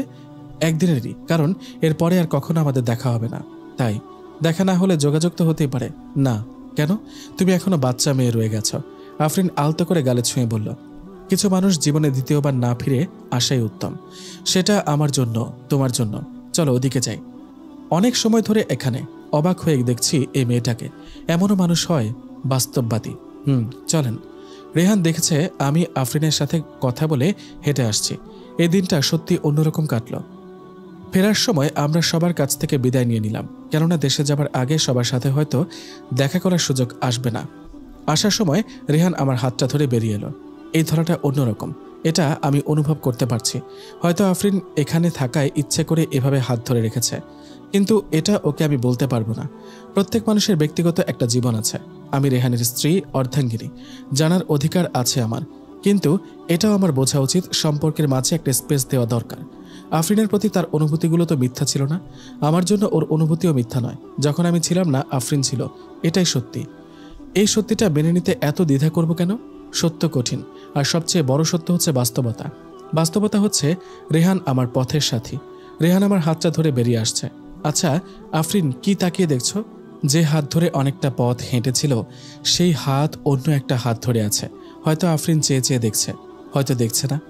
আমি একবার পেছনে ফিরে তাকালেই উত্তরটা পেয়ে যেতাম, কিন্তু কেন জানি তাকাতে ইচ্ছে করছে না। কি লাভ সব প্রশ্নের উত্তর খুঁজে? কিছু প্রশ্নের উত্তর অজানাই থাকুক, জানলে হয়তো মনের অসুখ করতে পারে। কি অদ্ভুত মানুষের জীবন! একদিকে তাকিয়ে দুঃখ দেখি, বিপরীত দিকে পুষি ঘৃণা। অথচ মুদ্রার এপিঠ ওপিটেও কিছু গল্প থাকে, কিছু দুঃখ থাকে। সেই দুঃখ আমরা দেখতে পাই না বলে আমাদের ছুঁয়ে যায় না। কত ধরনের মানুষ আছে, কত রকম দুঃখ আছে, ভালোবাসার কত রং আছে। অথচ আমরা কেবল প্রেমের মধ্যেই ভালোবাসা খুঁজি। ভালোবাসা ছড়িয়ে আছে প্রতিটি সম্পর্কের ভাঁজে ভাঁজে। আফরিনকে দেখে অদ্ভুত একটা অনুভূতি হচ্ছে এখন আমার। মনে হচ্ছে আমাদের চিন্তার জগৎ এখনও অনেক ছোট রয়ে গেছে। আমার ভাবনায় ছেদ দিয়ে রেহান বলল, থ্যাঙ্কস। হঠাৎ? কিসের জন্য? আজকে তুই অনেক বড় মনের পরিচয় দিলি। আমি? কিভাবে? আফরিনের সাথে এভাবে নর্মালি বিহেভ করবি আর এমনভাবে ওকে গ্রহণ করেছিস? এখানে অনেকেই জানে ওর সাথে আমার একটা রিলেশন ছিল। এসব জানার পরেও তোর ব্যবহারে আমি নিজেই অবাক হয়েছে, তারাও খানিকটা হয়েছে। তাই বুঝি? তোর জায়গায় আমি হলে এটা বোধহয় পারতাম না। আমি কিছু না বলে মৃদু হাসলাম। এত কি গল্প করেছিস? তেমন কিছুই না। ওর ফ্যামিলির কথা বলেছে, ওর বোন কিভাবে মারা গেছে, এইসবই। হ্যাঁ? মেরিন? খুব লাজুক আর ভীতু টাইপের ছিল মেয়েটা। শুনেছি আফরিনের কাছে। আর কি বলল? এঙ্গেজমেন্ট হয়ে গেছে, ওর সামনেই বিয়ে করবে। বাবা, একেবারে তো এত গল্প! কেন? গল্প করা যায় না বুঝি? ঠিক তা না তো। তো কি? আফরিন সহজে কারোর সাথে এতটা ঘনিষ্ঠ হয় না, আর তোর সাথে অল্প সময় দেখেছি কত কিছু শেয়ার করলো। মেয়েটা ভারী মিশুক মনে হয়েছে। হাসি খুশি? হ্যাঁ, এমনিতে বেশ হাসি খুশি। মজার কথা কি জানিস, সেদিন যখন দেখা হয়েছিল তখন বলেছিল ওর ডিভোর্স হয়ে গেছে, এঙ্গেজমেন্ট হবার কথা। এসব আমার সাথে এত বছর পরে দেখা হবার পরে এমনভাবে বলল, আমি আসলে বিব্রত বোধ করছিলাম প্রথমে। রেহানও সাবলীলভাবে বলে যাচ্ছে কথাগুলো, কারণ ওর মনে কোনো দ্বিধা নেই। আরও কথা যেগুলো হয়েছিল সেগুলো বললাম না, কারণ কথা দিয়েছি আফরিনকে। রেহানকে যতটা স্পেস দিয়েছি, আজ নিজেরও একটু স্পেস দরকার, কিছু একান্ত ব্যক্তিগত অনুভূতি রাখার জন্য, যেটা কাউকে বলা যায় না, রেহানকেও না। এটা কেবলই নিজের, একান্ত নিজের। আজ নিজের অনেকটা হালকা লাগছে নিজেকে, আবার কোথাও একটু চিনচিন ব্যথা করছে। কেন করছে বুঝতে পারছি না, বোঝার চেষ্টাও করছি না। কানাডায় শেষ কিছুদিন আমরা অনেক শপিং করলাম সবার জন্য।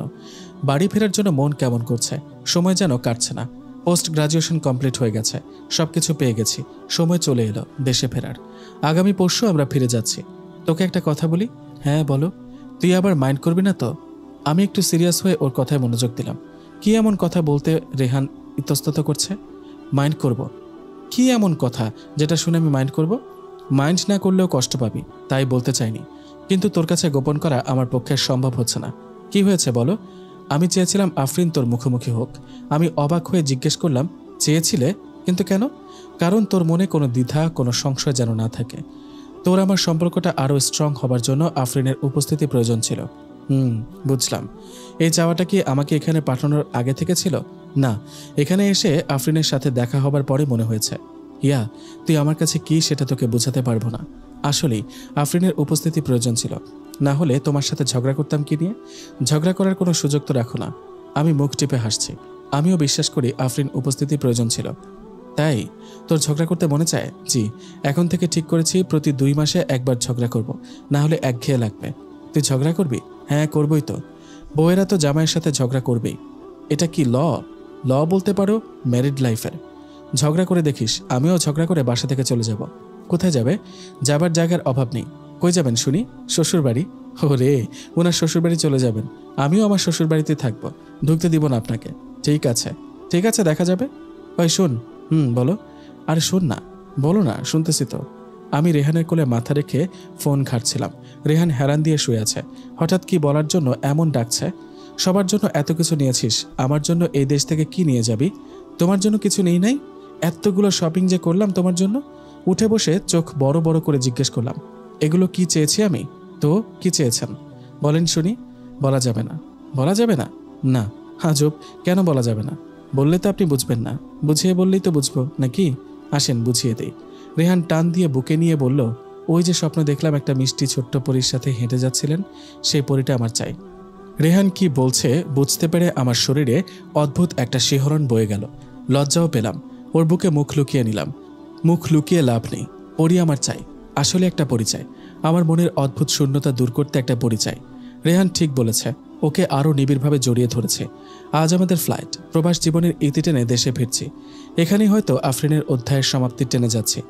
আমরা প্রায় পৌঁছে গেছি। কিছুক্ষণের মধ্যে ল্যান্ড করবে আমাদের বিমানটি। আকাশে মেঘ, হালকা হালকা রানওয়ে দেখা যাচ্ছে। বিমানটা একটা ঝাঁকি দিল। রানওয়েতে দেখলাম বিমানগুলো বাঁকা হয়ে আছে। একটু পরে বুঝতে পারলাম বিমানগুলো বাঁকা হয়ে নেই, আমাদের বিমানটাই বাঁকা হয়ে আছে। ল্যান্ডিংয়ের চেষ্টা করছে কিন্তু ল্যান্ড করতে পারছে না। কখনো নিচে নামছে, কখনো উপরে উঠছে। আবার একটা ঝাঁকি দিল। বুঝতে পারলাম পাইলট নিয়ন্ত্রণ রাখতে পারছে না। কি হতে যাচ্ছে ভেবেই কলিজা শুকিয়ে গেছে। রেহানের হাত আঁকড়ে ধরলাম। রেহান, কি হচ্ছে? বুঝতে পারছি না। মনে কত শত ভয় ভিড় করছে। মনে পড়ল কিছুদিন আগেই ত্রিভুবনের বিমান দুর্ঘটনার কথা। কি হবে? আমরা কি ফিরতে পারবো না? ইতোমধ্যেই সব যাত্রীদের মধ্যে আতঙ্ক ছড়িয়ে পড়েছে। কেউ কেউ কান্নাকাটি শুরু করলো। উফ, কি হতে যাচ্ছে একমাত্র উপরওয়ালাই জানেন। আমাদের সব স্বপ্ন কি এখানেই মিশে যাবে? আব্বু, আম্মু, ফুপি, দিয়া, আরিফ, মাহি আপু, কাউকে আর দেখতে পারবো না। ভাবতেই আমার কান্না পাচ্ছে। আমি ফুপিয়ে ফুপিয়ে কেঁদে উঠলাম। রেহান শক্ত করে ধরে রেখেছে। হিয়া, ভয় পাস না, আমি আছি না তোর সাথে, কিচ্ছু হবে না, দেখিস। আমাকে সান্ত্বনা দেওয়ার জন্য রেহান এগুলো বলছে। ও নিজে জানে না কি হতে যাচ্ছে। দীর্ঘ 3 ঘন্টা বিমানটি আকাশে ঘুরছে। 3 ঘন্টা পরে পাইলট অনেক কষ্টে ল্যান্ড করাতে সক্ষম হয়। ল্যান্ড করার সময় অত্যন্ত বিপজ্জনক ছিল। সবাই কম বেশি আহত হয়েছে, কিন্তু সবাই বেঁচে গেছি, এটাই সবচেয়ে বড় কথা। ল্যান্ড করার সাথে সাথে বিমানের একটা অংশে আগুন ধরে গেছে। ভাগ্যিস ফায়ার সার্ভিসের কর্মীরা প্রস্তুত ছিল। বড় ধরনের ব্লাস্ট হবার আগেই আগুন নিভিয়ে ফেলতে সক্ষম হয়। আমরা বেঁচে ফিরেছি। আনন্দ ও কান্না আসে। সবাই কাঁদছে, বেঁচে ফেরার আনন্দে কাঁদছে। বাসার সবাই এখানে চলে এসেছে। আমাদের পেয়ে হাউমাউ করে কান্না করে দিল। অভিজ্ঞতাটা অনেক ভয়াবহ ছিল। অনেক দিন পর্যন্ত ভুলতে পারিনি। অনেকগুলো দিন কেটে গেছে। আমি একটা কলেজের লেকচারার হিসেবে জয়েন করলাম। এদিকে মাহি আপু বাসায় এসেছে। কিছুদিন ধরে খেয়াল করছি মাহি আপুর মুড অফ হয়ে আছে। একদিন জিজ্ঞেস করে ফেললাম, আপু, আরে হিয়া, ভেতরে আয়। আপুর পাশে গিয়ে বসলাম। তোমার কি হয়েছে? কই, কিছু হয়নি তো। আমি খেয়াল করছি তোমার মন ভালো নেই। আমাকেও বলবে না? আপু কিছু সময় চুপ করে থেকে বলল, রিয়াদের সাথে আমার কিছু সমস্যা হয়েছে। কি হয়েছে? রিয়াদ চায় না আমি এখানে থাকি। আমার পোস্টিং এখানে হয়েছে, কিন্তু ট্রান্সফার হয়ে যেতে কমপক্ষে 1 বছর লাগবে। এসব নিয়ে। ও আপু, তুমি রিয়াদ ভাইয়ের সাথে বসে কথা বলো। সামনাসামনি কথা বলাটা জরুরি। ভাইকে বুঝিয়ে বলো, 1 বছরের ব্যাপার। ভাইয়া ঠিক বুঝবে। আপু মিষ্টি করে হাসল। মাহি আপুকে গোমরা মুখে মানায় না। আপুর হাসি মুখটা যেন সবসময় থাকে, সব সময় যেন স্রোতের মতো বয়ে গেছে। সংসারের মায়াজালে জড়িয়ে 5টা বছর কেটে গেছে। মাঝে মধ্যে আফরিনের কথা মনে পড়ে। আফরিন ভাগ্য বিশ্বাস করে। বলেছিল রেহান তোমার হবে, বলেই আমার হয়নি। কথাটা কানে বাজে। মাঝে মধ্যে মনে হয় রেহান বদলে গেছে, কিন্তু আসলে কি বদলে গেছে? না, রেহানের ভালোবাসা একটুও কমেনি, আরও বেড়েছে। আমাকে ছাড়া রেহান কতটা অসম্পূর্ণ সেটা আমি জানি। ব্যস্ততা বেড়েছে দুজনেরই। ভালোবাসা প্রকাশের ধরনটা হয়তো একটু বদলে গেছে, কিন্তু ভালোবাসা এক বিন্দুও কমেনি।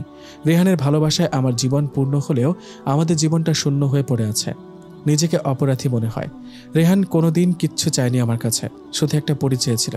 একটা ছোট্ট মিষ্টি পরি, যে ছোট ছোট পায়ে সারা বাড়িতে হেঁটে বেড়াবে, সারা বাড়ি মাতিয়ে রাখবে। কিন্তু 5 বছর কেটে গেছে, আমাদের কোনো পরি আসেনি। অদ্ভুত শূন্যতায় আমার ভেতরটা খাঁ খাঁ করে। রেহান মুখে কিছু না বললেও আমি বুঝি ওর ভেতরে শূন্যতা। সব কিছু থেকে যেন কিছুই নেই আমাদের। কত ডাক্তার, কত কিছু করলাম, কিন্তু সেদিন আমার 2-3 জন কলিগ তাদের বাচ্চাদের নিয়ে কথা বলছিলেন। আমি শুধু শুনছিলাম। আমি কার গল্প শোনাবো? আমার অস্বস্তি লাগছিল। বেরিয়ে আসলাম। ফোনটা আমার টেবিলে ফেলে এসেছে। হঠাৎ মনে হলো রেহানকে একটা ফোন দিই। আজ আর ক্লাস নিতে ইচ্ছে করছে না। রেহানকে বলি এসে নিয়ে যেতে, দূরে কোথাও ঘুরে আসব। রুমে ঢুকতে গিয়ে শুনি যার সন্তান নেই সে কি করে বুঝবে সন্তানের মর্ম। দেখলেন না কেমন উঠে চলে গেল। এজ ডিফারেন্স বেশি হলে এমনই হয়। আমরা বাচ্চাদের নিয়ে কথা বললে খেয়াল করে দেখবেন যেন জ্বলে পুড়ে মরে যায়। আসলে জেলাস, নিজের তো নেই। আমার চোখ ভিজে গেছে। ওখান থেকে সরে আসতে চাইলাম, কিন্তু তার আগেই একজনের চোখে পড়ে গেলাম। আমাকে দেখে বিব্রত হয়ে গেলেন। আমিও আর কিছু না ভেবেই রুমে ঢুকে আমার লকার লক করে ফোন আর ব্যাগ নিয়ে বেরিয়ে এলাম। মানুষ এমন কেন হয়? আমার শূন্যতা, আমার কষ্ট ওরা দেখতে পায়। মাহিয়াপুর 2 ছেলে মেয়ে। যখন আসে ফুপি ভীষণ খুশি হয়, মাঝে মধ্যে একটা দীর্ঘশ্বাস ফেলে। একদিন শুধু বলেছিলেন আল্লাহ কবে মুখ তুলে চাইবেন। রাতে রেহান বেডে আসলো, আমি ওর আগেই চলে এসেছি। পাশ ফিরে শুয়ে আছি। আজ এত আগেই বেডে? খারাপ লাগছে? রেহান মাথায় হাত রেখে বুঝতে পারে আমি কাঁদছি। হিয়া, কি হয়েছে? কাঁদছিস কেন? কি হয়েছে বল। এবার আমার কান্নার যেন বাঁধ ভেঙে গেছে। রেহানের বুকে আমি অঝরে কেঁদে যাচ্ছি। হিয়া, মুখ তুল, তাকা আমার দিকে, বলবি না কি হয়েছে? আমাদের একটা বাবু নেই কেন? কেন আসে না একটা পরী? রেহান আমার চোখে মুছে বলল, কে কি বলেছে বল। কেউ কিছু বলেনি। তুই মিথ্যা বলবি না আমার কাছে। বল কি হয়েছে। আমি কাঁদতে কাঁদতে রেহানকে বললাম, এই কলেজে তোকে থাকতে হবে না, 2টা দিন অপেক্ষা কর, তোকে অন্য কলেজে ট্রান্সফার করব। আর শোন, তুই কি বোকা? আল্লাহ যখন চাইবেন তখন আমাদের বাবু আসবে। আল্লাহ যদি না চান আসবে না, হয়তো 10 বছর পরেও দিতে পারেন। উনি যা করেন তা ভালো বুঝেই করেন। এসব নিয়ে আর কোনোদিন মন খারাপ করবি না। কথা দে, এখনই কথা দে। আচ্ছা, করব না। তোর পরিচয়? পরম মমতায় বুকে আগলে নিল রেহান। পরদিন রেহান আমাকে এক জায়গায় নিয়ে গেল, একটা পুরনো জীর্ণ ধরনের বাসা। সেখানে এক বৃদ্ধা আমাদের ভেতরে নিয়ে গেলেন। রেহান, আমরা এখানে কেন এসেছি? একটু অপেক্ষা কর। ওই বৃদ্ধা ভেতর থেকে কোলে করে একটা ফুটফুটে বাচ্চা নিয়ে এলো। মা গো, আমার মাইয়াটা বাঁচবো না। ওর জামাই ওরে ফালাইয়া দিয়া বিয়া করে চলে গেছে, একটা খোঁজ করে নাই। মাইয়া বাঁচবো না, ডাক্তার কইছে। আমি বুড়া মানুষ, এই 5 দিনের বাচ্চা পালমু কেমনে? তুমি নিয়ে যাও তোমার বাচ্চা আজকে থেকে, ওরে বড় মানুষ করো। আমার চোখ দিয়ে টপ টপ করে পানি পড়ছে। রেহানের দিকে তাকালাম। রেহান ইশারা করলো। আমি ধীর পায়ে এগিয়ে গিয়ে কোলে তুলে নিলাম। আমার পরী, এটা আমাদের পরী। রেহান বলল, তুই পরী চেয়েছিলি না, এটাই তোর পরী। বুকে জড়িয়ে ধরলাম পরীকে। আমার বুকের শূন্য জায়গাটা পূর্ণ হয়ে গেছে। রেহানের চোখেও পারি। এই আমার পরী। হিয়া, দেখ কিভাবে তাকিয়ে দেখছে আমাকে।